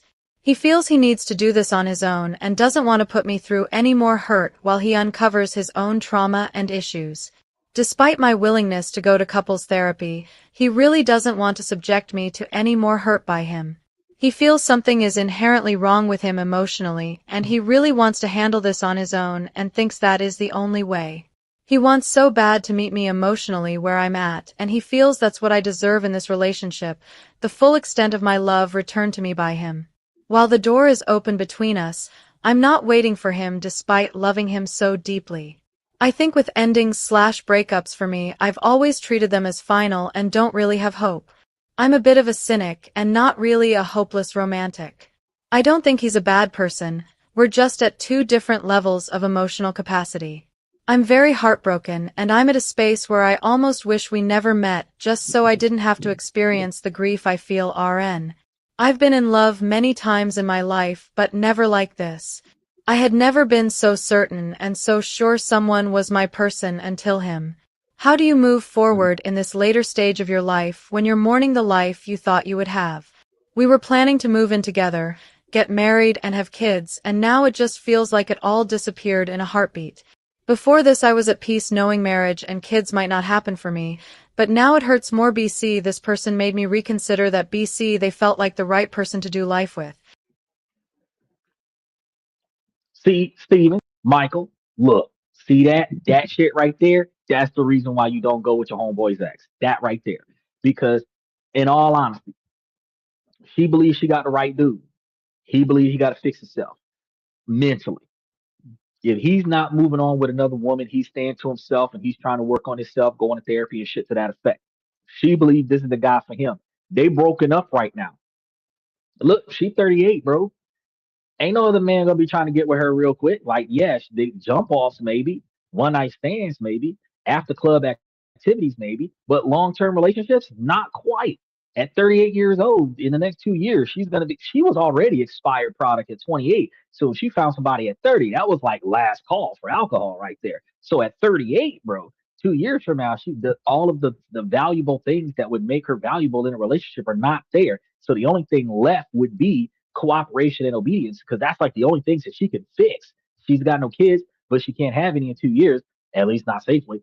At the end of the day, it's like, damn. So in the dating market, she's gonna have a tough time trying to find another one. This is gonna be one of them situations where she would likely stay single for another year to 2 years. She was just able to come off of a 5 year sabbatical from dating, which means that from 38, she could remain single till she's 43 before someone else comes. At any point in time between this breakup and 43, she could get back with her ex. This is the exact reason why I said, the bros before hoes mentality is no, women are washed up at 28, but they kind of still have a little bit of time left in them, like a used car at 30, because they can still reproduce between 30 and 40. But no, like prime peak performance is between 18 and 28. And then after that, it's like all downhill. Uh, as far as what women bring to the table of value to a man, not like what women think make women valuable to other women. Um, so once she crosses over 40, oh yeah, it's like taking milk off of the shelf after 30 days if it's sitting in the cabinet, not in the fridge, sitting in the cabinet at room temperature. It is not worth opening. It is that bad. Women age like spoiled milk and men age like fine wine because women actually value the monetary assets and resources that a man has in it. And that is something that is accumulated over a lifetime. So the older a man gets, the more likely the man has enough resources and enough capital for a woman to determine that that is satisfactory. A woman's value is her purity and her ability to reproduce and her willingness to cooperate and her willingness to follow instructions. And while her ability to cooperate and her ability to follow instructions is something that she can do at 50, 60, 70 years old, she's not capable of reproducing safely over the age of 40. And most women are being run through on a regular basis between like 15 and 29. So, It's like getting a Porsche with 600,000 miles on it. It has no value, you know.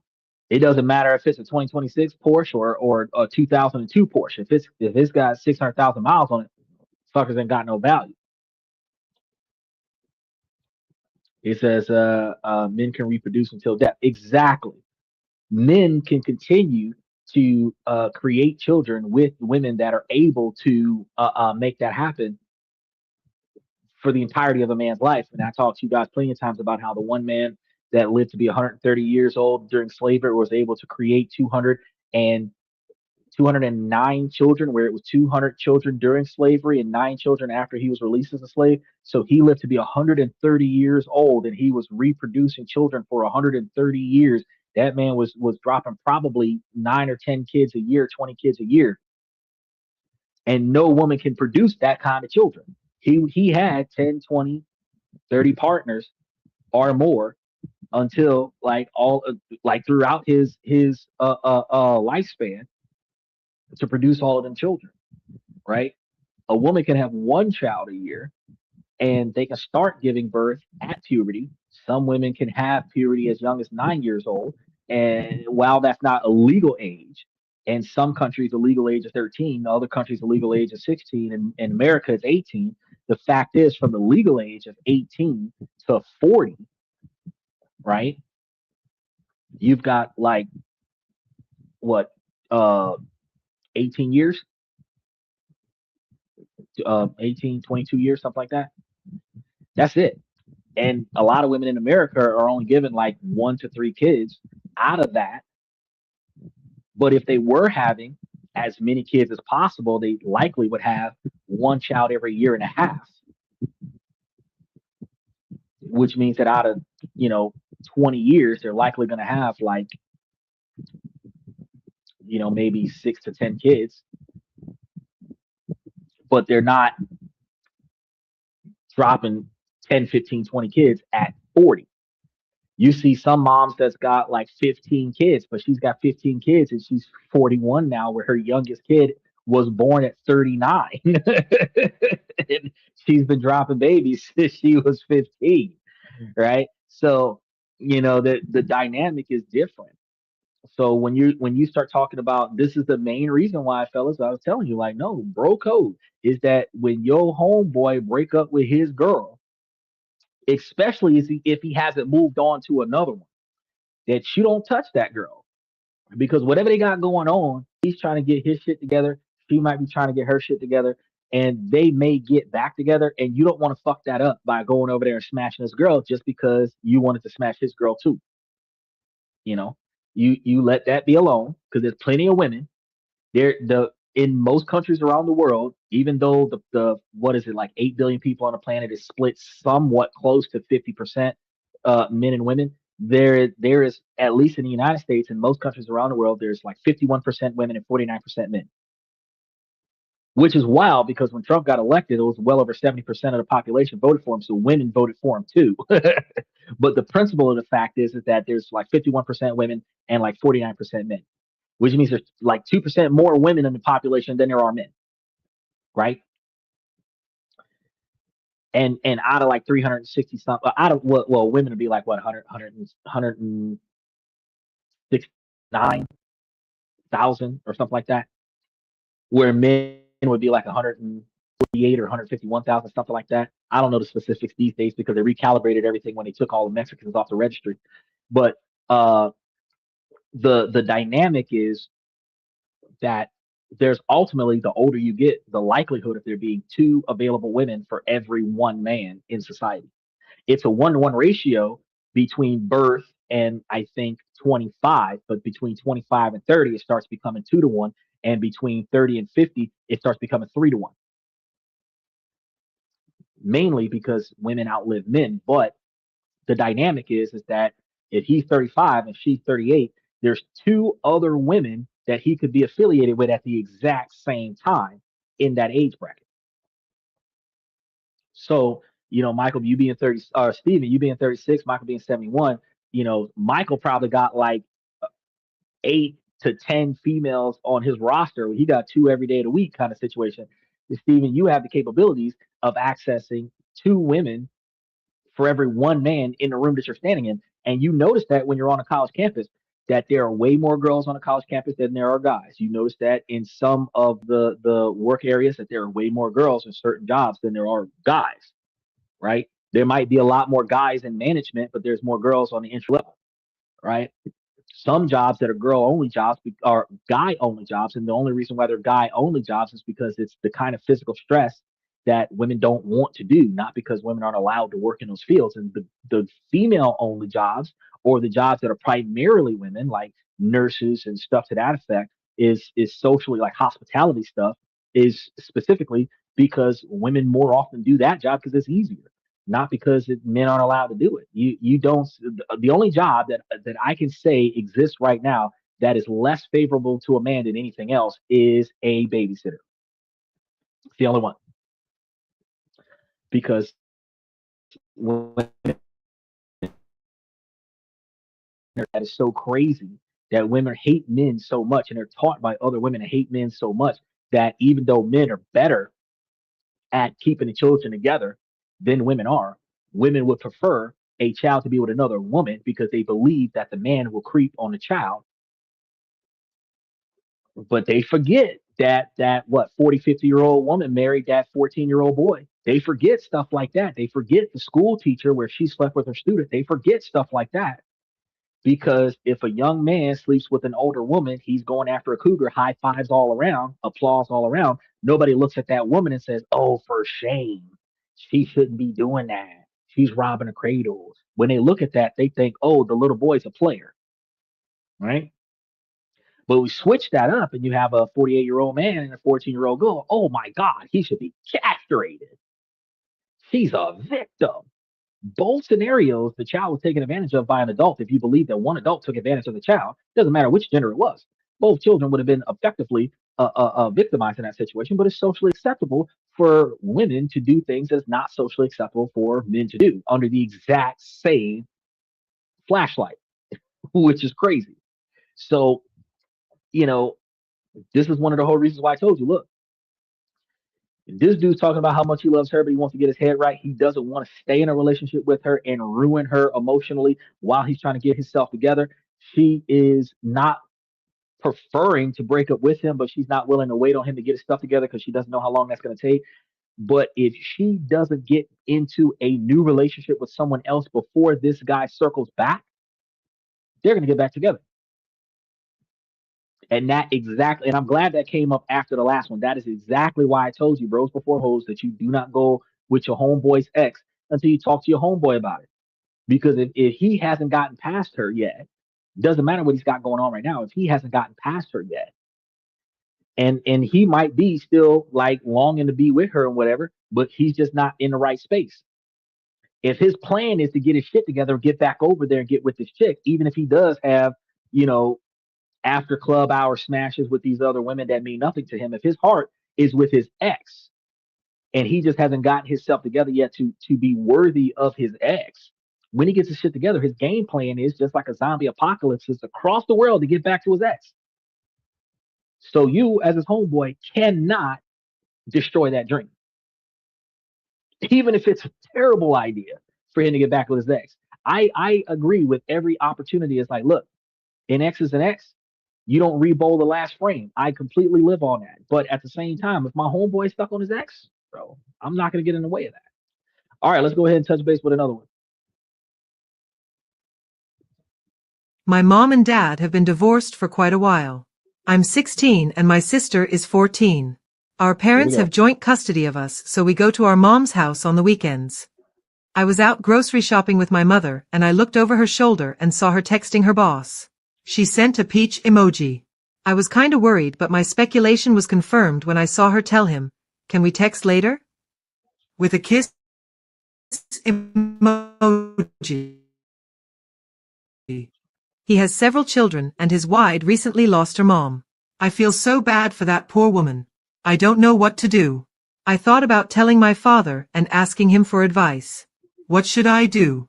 Hey, raise some more information that I found out today, as well as things that need to be cleared up. She was very upset today and we went to the mall. I may or may not have started crying in the middle of a Hollister because her shitty mood was stressing me out alongside all this workplace shit. I didn't tell her I knew, but I asked why she was acting like this and then cried in her arms. She told me that her boss called her mean and vindictive and said she was gaslighting because he thought she slammed her office door yesterday.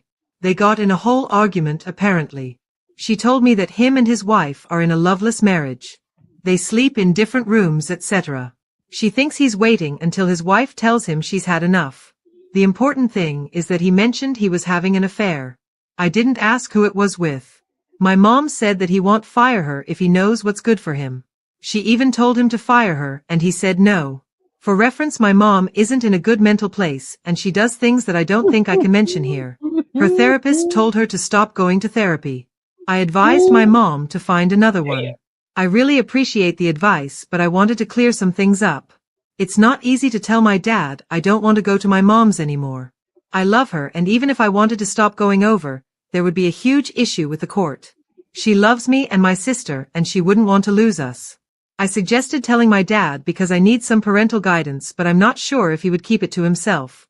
Also, I would like to share that I am a woman and I do use she/her pronouns, and I ask that you respect that. Moving on. Thank you for all the advice and for caring about my situation enough to try to help. Try to what? I hope good things come to you all. All right. You can tell that's one of them Gen Zs. I'm a woman and I she her miss identify. There's only two. It's either a dude or a chick. They're in 12. They're in the spectrum. It's red or blue. It's pink or blue. That's what it is. It is what it is. Right now, Michael said it nicely. I'm gonna tell you, stay out of grown folks that mind your damn business. That's none of your fucking business. So mama already hinted. She's smashing the boss. Boss can't fire her because if he fires her, she can sue him for sexual harassment. And you have this uneven power situation because she's sleeping with the boss. So the boss will get in trouble if the boss fires her because the boss is having an unapproved intimate relationship with his subordinates. She can claim the victim. She can claim that, all kinds of stuff, and it'll get him in a world of trouble. So he can't fire her, even if he wants to. He's in a loveless marriage, so clearly he's having an affair with your mom. That's none of your business. That's none of dad's business. Okay? And the reason why it's none of dad's business is because y'all are divorced. Now, as it pertains to you not wanting to go by mom's house, there is a court order. Because there's a court order, you have to go. Whether you want to, you have to go. Now, you can limit your communication with your mother to your obligation to go. But if you go talk to your dad about it, ask your dad what he thinks. If your dad is a logical man, and most men are, he's going to tell you, well, honey, we have this timeshare agreement with the court and you have to go. But in defense of my child, I'm going to go talk to your mother. That's where the problem comes in at, because now he is involved with her, none of his business situation, where he's going to tell her that you don't feel comfortable with going to her house because she's sleeping with her boss, which is none of his damn business. Now, ultimately, how do you work this out? Because you got other stuff that mom's got going on and mama's doing that's just off the wall from what you're telling me. To the magnitude where the therapist said, hang it up, I'm not going to treat you no more. You could talk to your father and tell your father that you have other concerns. That's not the affair. That your emotional safety might be at risk. And as a result, you can have his lawyer talk to the judge about your situation, where you can actually have a one-on-one with the judge and explain why you feel uncomfortable, where the parents don't hear what's going on, and then a request to the court to modify contact at the will of the child based on the child's relationship with the mom, not because of something dad's doing. This is the child herself saying, hey, judge, I know that we've got this interaction thing going on, but things have happened with me and my mom, and I kind of want to distance myself from my mom. I don't want to get my dad in trouble, but I don't want to be over there by my mom anymore, or I don't want to be there as much. Can we change this dynamic? Can we stop doing in person and start doing phone calls or something to that effect? You can talk to your father about that stuff. But I'm gonna go talk to your mom is going to be the result of any conversation you have with your dad when you're telling your dad that your mom is doing something that makes you uncomfortable, because that's what parents do. Before we go get lawyers, before we go to court, before we fight it out in the street, that's the problem over there by mom's house. Dad's gonna go to mom's house and raise concern. Now, if you're gonna keep the situation to yourself and not tell dad, so that dad doesn't go over there and kick off shit by mom's house, at the end of the day, you can stand your ground on your non-negotiable expectations for behavior with mom, and you can let mom know, hey, your relationship needs to be on pause when I come over to visit. Your adult behavior when I'm not around needs to be on pause when I come over to visit. When I'm here and when my siblings are here, it is about us. And if you can't do that, then we're gonna ask if we cannot come over. That's the dynamic. Now, children don't tell adults what to do. But as a teenager, she said she was 16. As a teenager, you have the capabilities of explaining to your parents what your parents are doing that is making you uncomfortable with being there. And if it is a logical and reasonable explanation, then the parent has only one logical and rational choice. Well, two. One, change, or two, risk losing the child. So option one, change, is what mom would do, is not have her children exposed to what she's got going on when the children come over. So whether she's got five boyfriends, or if she's sleeping with her boss, or she's sleeping with the whole job, it doesn't matter. When her kids come over, she's a single mom, not affiliating with nobody else. Everybody knows my kids are coming over.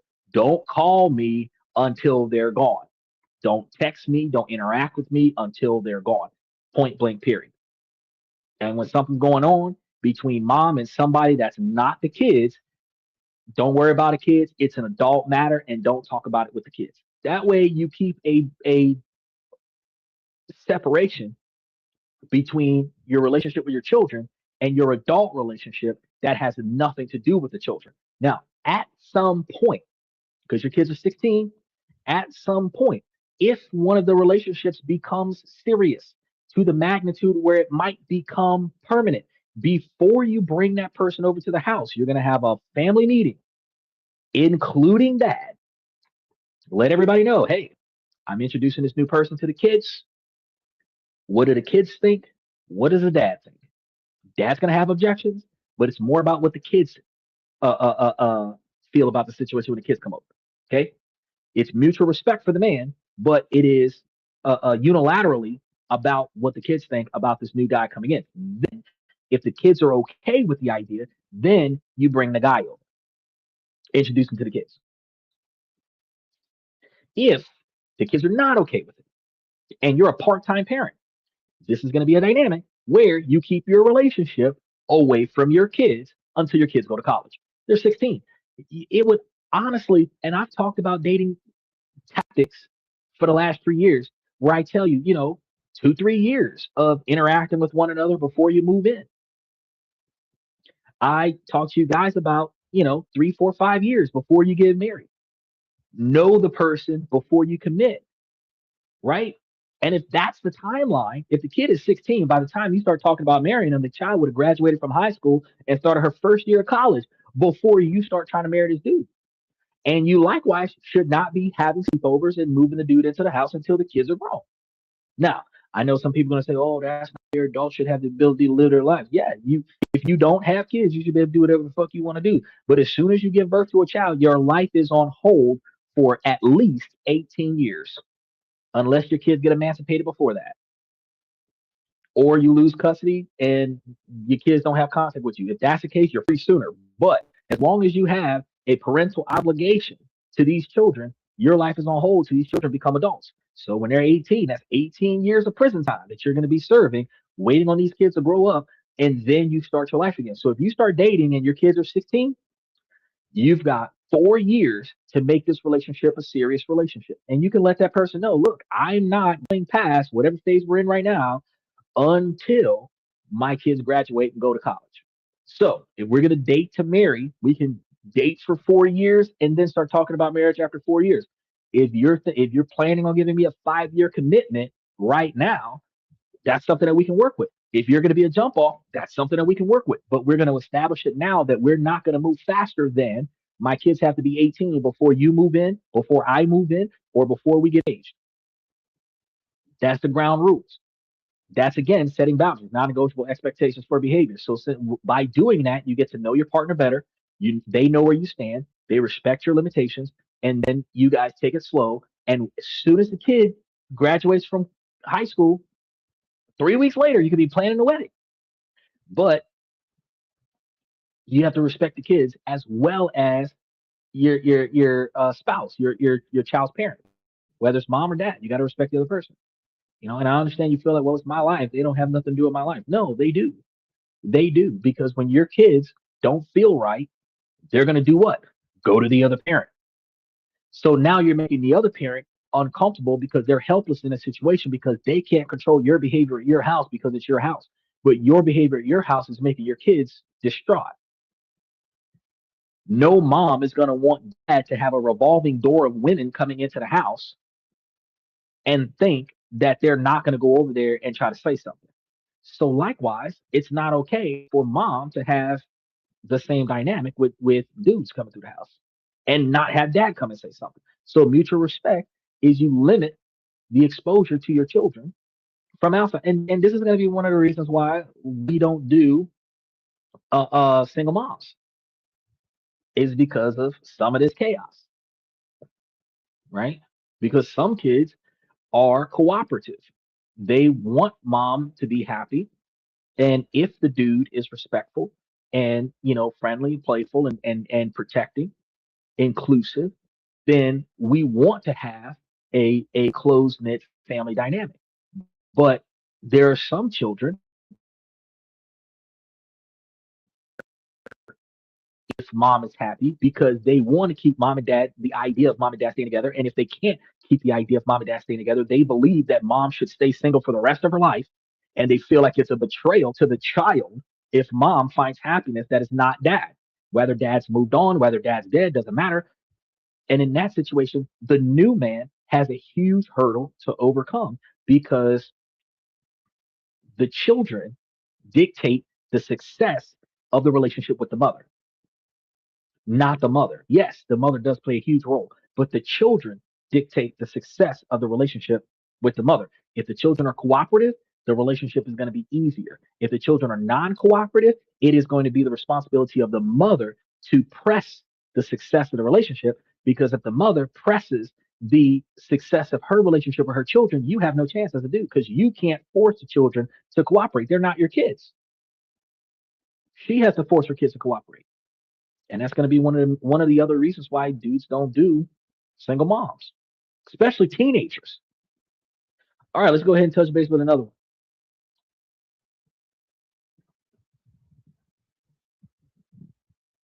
I am a 25-year-old guy dating a 32-year-old woman who has a 7-year-old daughter. I work at a fine dining restaurant and have been there for 3 years. Pause. He 25, she older. Hold on. We're going to get into that one in a second. Steven said if a woman has kids, she can stay solo or get back with the children later. Father, I'm not an option in that kind of scenario. Well, yeah, Steven, you're going to say that because that is actually a thing that after the divorce, because Jalen comes on the show quite a few times, and he tells us how his relationship with his ex-wife is better now that they've gotten a divorce, where she still lives in a house with him, as opposed to the way their relationship was when they were married. And the funny thing is that the contract, the financial contract with the IRS, is the only thing that they've changed. Technically, the way they treat each other changed because she now shows the man more respect than what she used to show the man. I don't understand why, but the piece of paper that shows divorce doesn't do anything for how you treat each other, and the piece of paper that shows married doesn't do anything for how you treat each other. But in divorces, some kind of way, a lot of the times, the divorcees actually get along better after they no longer have the marital pressure to stay together. So yeah, in that dynamic, yeah, mom sometimes can lay down that long after the children got married and moved out of the house because whatever the pressure was when the kids were young that led to the divorce, that pressure is no longer there, and now they can have the kind of relationship they had before the kids came along. So I can agree with you on that, Stephen. That is a huge issue. That's always a what as long as this child is alive, the other parent has the ability to circle back. As long as the parent with custody does not want the parent without custody to circle back, I have a chance.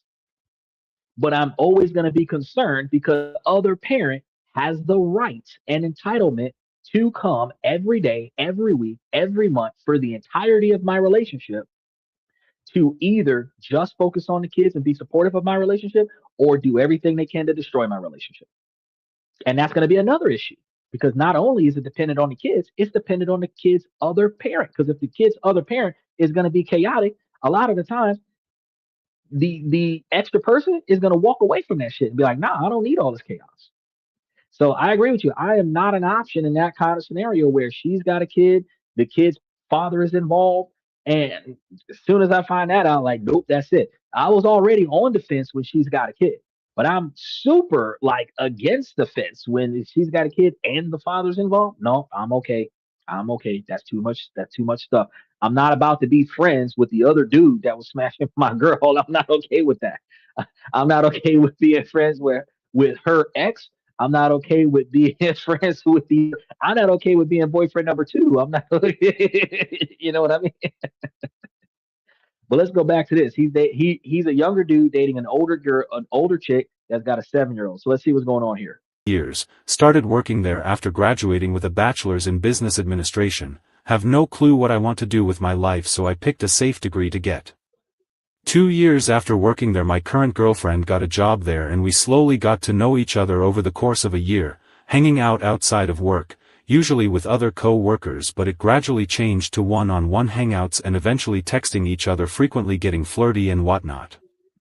Eventually on a random Sunday we were texting and I offered to come over after her daughter went to bed to watch a show. She said yes, I came over and we hooked up. We continued to hook up for a few weeks, doing our best to not let it bleed over into work, but eventually we both agreed we had feeling for each other and started getting serious. She eventually introduced me to her daughter officially and that went well. I don't have much experience with kids. I am an uncle to a few nephews and nieces, but my experience with kids is still limited. Her ex-husband, whom she was with for about a decade, dating and marriage included, is not a good person and pretty much had control over all her assets. Her car is in his name. He has been treating her badly for the 3 years that they've been separated, and there have been many different court battles getting through the divorce, that her stepdad has been paying for, and the handling of everything. It eventually got to the point where her ex-husband has relinquished parental authority over the daughter and has annulled the marriage. Okay. These were agreeable terms for my girlfriend because she gets fully custody of her daughter, and in her mind this would free her from the shitty ex-husband. Let's take a few steps back for a moment and mention that after about 2 to 3 months of us dating officially, she asked me to move in with her, which I agreed to. I was living with my parents and eager to get out, so I thought, why not? Now fast forward to the present day, 9 months into the relationship. The ex-husband takes her car back that was in his name, so now she has no car and I'm left driving her and her daughter around, to work, etc., which is okay majority of the time, but I don't feel like I can go anywhere on my own due to having the only car, so this limits my freedom. So my girlfriend and I are making the least amount of money we've ever made at the restaurant, $350 to $400 a week. The condo she lives in is owned by her mom and stepdad. The stepdad is a millionaire, who bought the condo for her to live in after the divorce and hasn't charged her rent for the 1.5 years she has officially lived there, but now that I live there the stepdad wants to charge us $950 rent starting 6 days from now because of the 2 incomes, which logically is valid. I don't blame him. The problem is that we are not making any money. My girlfriend is bad with money handling and is in a perpetual state of overdrafting her account, so when she does get her paycheck, most of it is gone immediately to pay back the overdraft. And I am left paying groceries, gas for my car, and eating out, which is growing more common. And if I'm expected to start paying rent and my girlfriend's money is just gone and she can't fork half the rent amount up, then am I expected to pay all of a majority of it? Yep. I have a cell phone bill and a car payment too. I can't afford all of these expenditures. And ever since the ex-husband took her car, she had been worried about him coming back to the condo and doing something more, which I don't believe will happen, and she wants to move to the next town over, which is a 30-minute drive. Her mom and stepdad live in this town and own a few other condos that they rent out, and these are six-figure condos, not like the one we currently live in. The one we currently live in is a two-bedroom apartment basically. The condos they rent out in the town over are huge, they have an upstairs and a basement and are massive.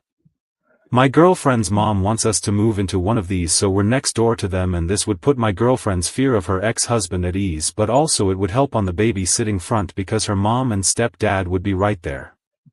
The problem is that we probably won't be able to afford the rent where we're currently staying, and there is absolutely no way we wouldn't be charged more if we moved into the bigger condo. I just don't see how the hell this is going to work at all. I haven't even gotten into the age difference between my girlfriend and I. We get along great for the most part. I truly do believe she loves me, and she has been accommodating to the fact I don't have much experience with kids. I'm trying to be a good male figure, but I'm just not a very expressive person because of my upbringing in a semi-violent household. I'm also only 25 and don't want to miss out on my life if I'm with this woman. I love her, but I'm afraid that this relationship may cost me more than just my money if I stay in it too long, but I just don't know.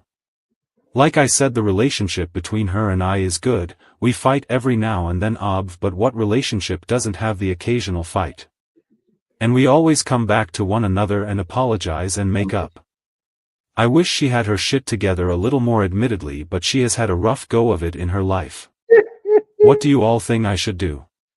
Keep in mind I'm new to Reddit and this is my first post on the site.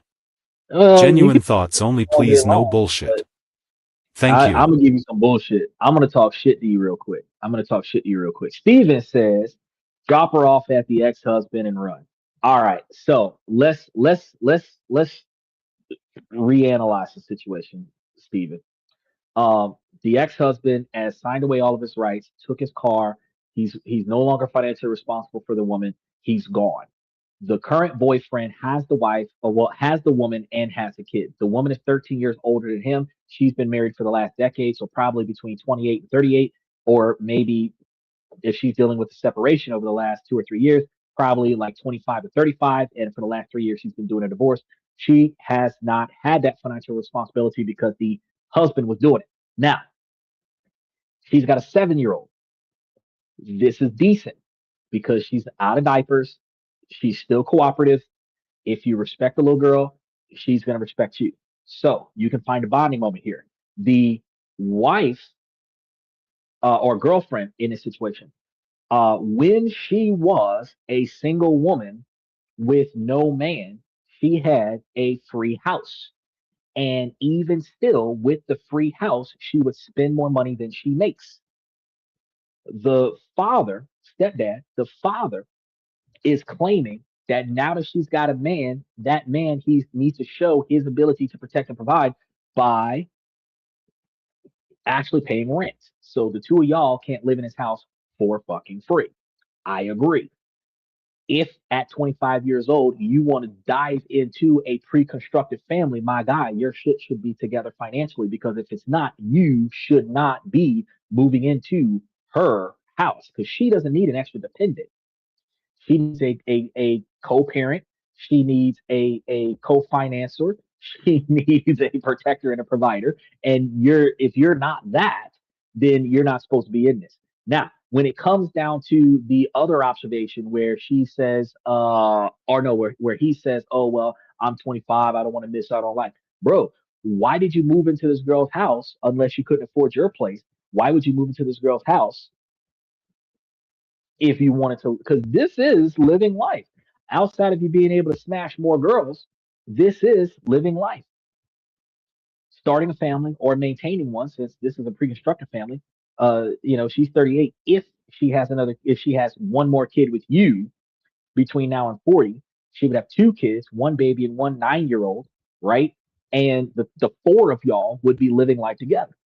Now, doesn't always work with you and her both having one job and y'all are living off of tips. I recommend getting a second job, starting another hobby, something like that that's going to actually bring in more money.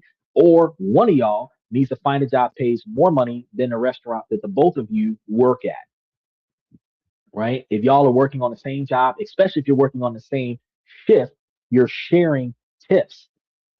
You're putting in two times the effort and getting half the money. Y'all need to be working on separate shifts where both of y'all have the opportunity to make, or fuck, you be the cook and let her be the server, and you make hourly wages to offset her tip money and figure this shit out financially. Okay. Now, dad owns the properties, stepdad. It don't matter how much they go for on the market. What matters is how much he's willing to charge you for it. Now, if y'all move together, right, you're both relocating for the sake of her.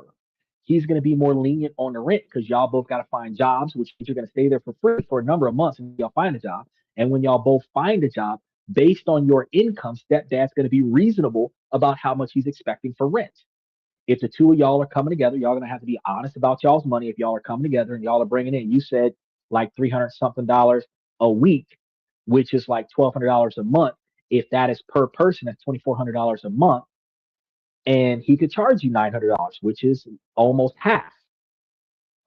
If y'all move to another city where you perceivably are doing the same amount or better, where you're both likely bringing in $1,500 or $2,000 a month per person, where you're ultimately coming back with a total of $4,000 a week for the two of y'all, he might charge off $1,500 for the place, less than half. Doesn't matter if it could be a $3,000 a month apartment. The fact is that he's not going to overcharge you guys because he doesn't want his step grandchild to be negatively impacted by him taking too much money out of the. And then, of course, he's going to subsidize y'all anyway, because if y'all run out of money to take care of the child because you paying rent, he gonna have to pay for the child. So instead of him overcharging you for the rent, he's gonna undercharge you for the rent to make sure that y'all make enough money to cover the spread. Now, mom wants to your girlfriend's mom wants to be closer to her granddaughter, babysitting and everything to that effect. That's going to save y'all some money. Make that move. Because once you get closer to stepdad, you get to meet the stepdad, show him that you got a good head on your shoulders. You're able to interact with him effectively, and you're able to show him that while you got the good intentions, you got out of college, you got a degree, you're not doing what you got a degree in, and the job that you have sucks. As a result, since he is the property owner, he will tell you a good price for the apartment. He might even find a way to either one, have you work for his company, flipping houses, making money off of real estate so that you can earn your own income, a better standard of living, or two, he will introduce you to somebody who has a better job to offer where you could be making more money on another job, probably something inside of your field where you can afford to pay the standard rent that he would normally charge somebody. But if you don't want to take that leap, first of all, you're only in a relationship for 3 months, 3 to 6 months. You said 9 months total right now so far. So y'all haven't made it past the first 12 months. Y'all been living together for 6 months, 3 months into the relationship. At this point, if you're in it for the long haul, buddy, you're making that move, and then you're going to dedicate yourself to doing whatever it takes to keep this family together and live under the authority of her stepdad, since he is the primary provider of your resources. You've got a car that you've got notes on. You don't got enough money to buy her a car, but he might have another car that she can use, which would free up some of your free time. While you might be paying a lot of money for rent, if you're not paying for a second car, but she's got access to a second car, that's extra resources for you, for your family, right? But there's so many different opportunities in that because if this guy's got real estate in two different cities, he's got properties all over the place. He can likely teach you on the side while you're working your full-time job. He could teach you on the side how to acquire and flip and do all this other stuff with real estate, where you can start making money off of real estate as a side job before you quit your primary job and get into real estate,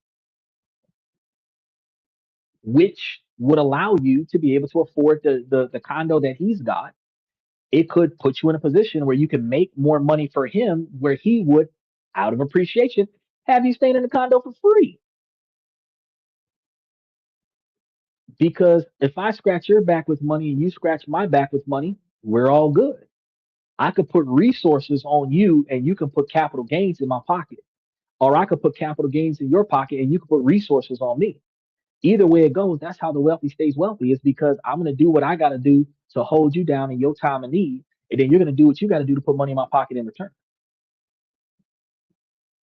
The only question is, are you in it for the long haul? If you're not in it for the long haul, that's going to be your biggest problem.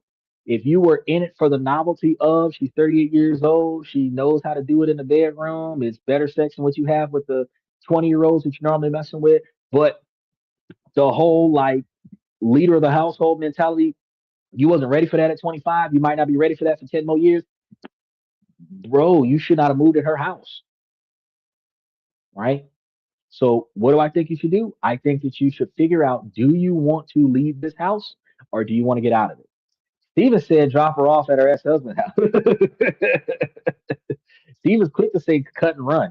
I'm always gonna tell you that there's an option to fix the situation, but you have to change your mentality first. You have to change the way you treat your partner first. And once you change your mentality and change the way you treat your partner, then you guys can work better together for the future. But if you're unwilling to change your mentality and change the way you interact with your partner, at the end of the day, the relationship is not going to work out. Because I can tell you a lot of times y'all are going to have fights over finances because y'all don't make enough money. She's going to buy stuff for the girl because it's cute. Girls need more stuff than boys. Even outside of puberty, girls need more stuff than boys. Hair stuff, uh, uh, face stuff, and then girls have like multiple pieces. Like a guy's got like a pants and a shirt, socks and shoes, like regular shit. But the girls got to have like socks and spandex and underpants and undershirt and a halter top and then a coat that goes on top of it and then a bow and then the wristband and the bracelet and the jewelry and the fingernails and all these accessories that a girl needs to just walk outside and take her ass to school that boys don't have. So mom spending money on the kid to make the kid look as girly as possible is going to be outside of her budget, and you're going to argue with her because the account is always overdrawn. Take over the finances.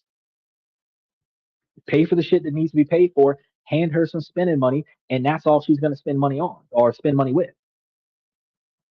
I know some people are going to say, oh, no, you shouldn't do blah, blah, blah, blah, blah. Yes, because the $35 per overdraft that you pay when your partner overdrafts your account is money coming out of your pocket before y'all even get paid, which keeps you stagnated in debt.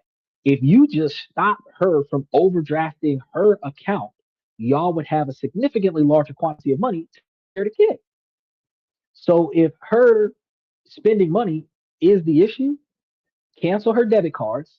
Most people don't have checkbooks. Hand her some cash. She's a server. Let her keep the tips. Don't use the bank account anymore. And if you don't have cash in your purse, baby girl, don't buy shit. Dad puts a stop to the overdrafts. Dad puts a stop to the money fights. Dad puts a stop to I needed it versus I wanted it versus why are you telling me that I can't go get it with my money that I work for? And that would improve the relationship entirely. Since she lives off of, as a server, she lives off of tips. Let her live off of tips, not off of her debit card. Let her live off of tips, not off of her credit cards. You pay down all the bills and let her keep some of the change in her pocket to cover some shit and then, make it do what it do. But at the same time, you knew 3 months before you moved in that she was financially irresponsible. So why'd you move into that house if you wasn't going to take on that responsibility? That is what you got to think about. I tell you guys on a regular basis that you must and first always do what you know is right. Right? Now, when morals and ethics are different from right and wrong, you stand up for what you believe in by any means necessary. So it doesn't always have to be right. But if that's what you believe you need to do in this particular situation, do what you got to do. However, under every single circumstance, you must always accept the consequences of your actions before you perform the action. Always. So if you know that you're going to walk into a financially strenuous situation and you don't have enough money to cover the spread, you know you're going to be dealing with a lot of stress. You choose to do it, you accept the consequences of the stress. If you recognize that this is an overly financially strenuous situation, that you don't have enough money to cover the spread, you should choose not to do it because you cannot cover the spread. That's how you decide whether or not you move into her house to begin with. Then if y'all are dating and y'all are living in separate houses and she starts talking about moving to another city, well, it was nice knowing you. That's it. But when you decide that you're going to move into her house, you are supposed to be the leader of this family, some kind of way. You're the leader of this family. At that point, bro, if y'all don't got enough money between the two of y'all, with each of y'all having one job, you need to get a second job so that there's three jobs between the two of y'all. I don't care if you got to be a Chippendale dancer or what's going on. You could be Magic Mike in this bit, whatever you got to do, bro. You gotta have to bring you some extra money in this bit because y'all don't got enough money together. It is what it is. That is how you stay committed to the relationship that you chose to be in. You chose to deal with her divorce. You chose to deal with her chaos. You chose to deal with her financial responsibility. You lived with the financial responsibility for 6 months. Bro, it's time to step up. It's time to step up. Now, that's all I got for you guys for tonight.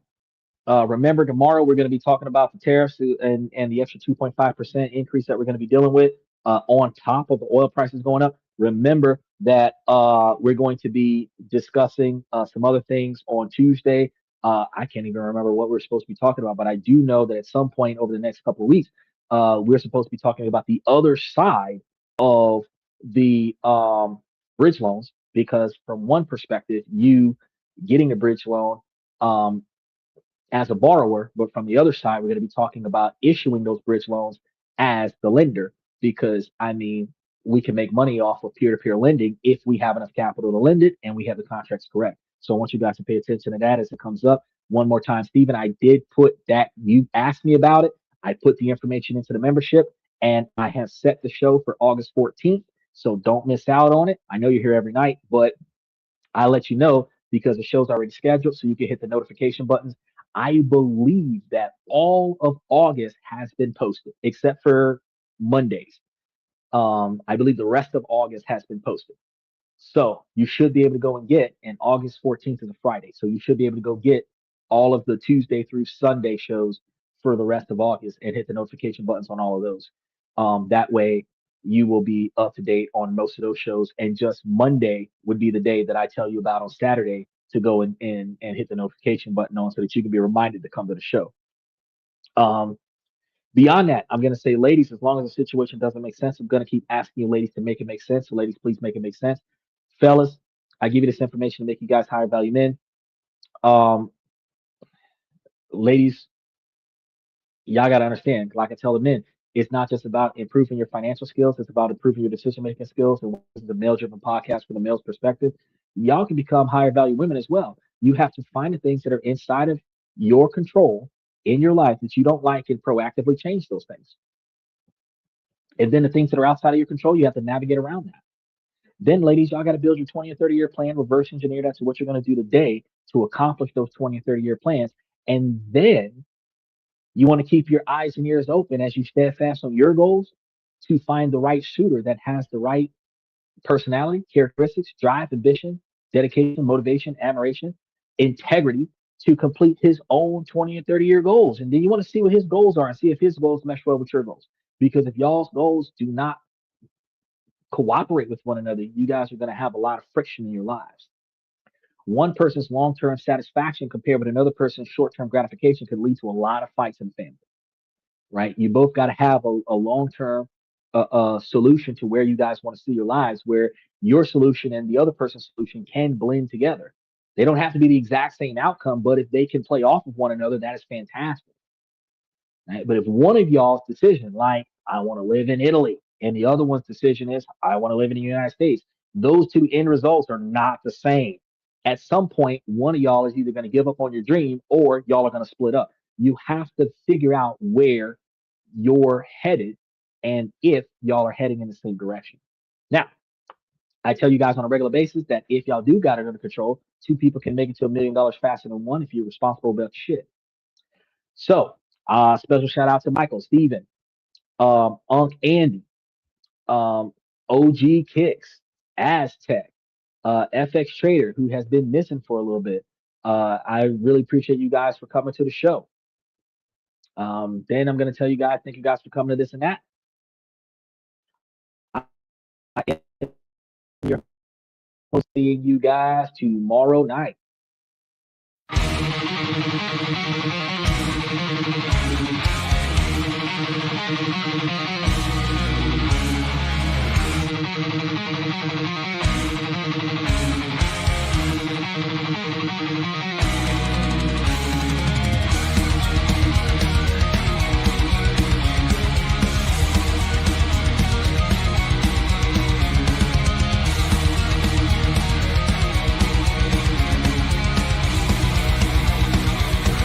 Higher ground.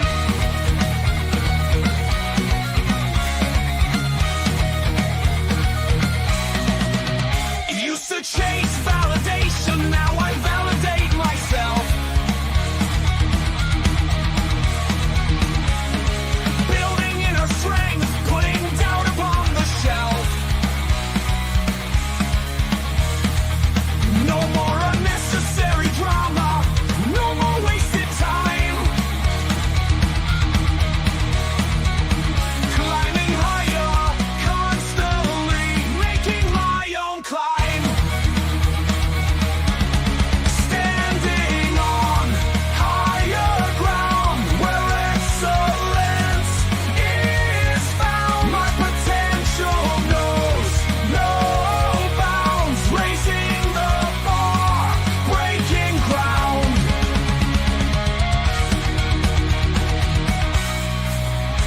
My network is my net worth.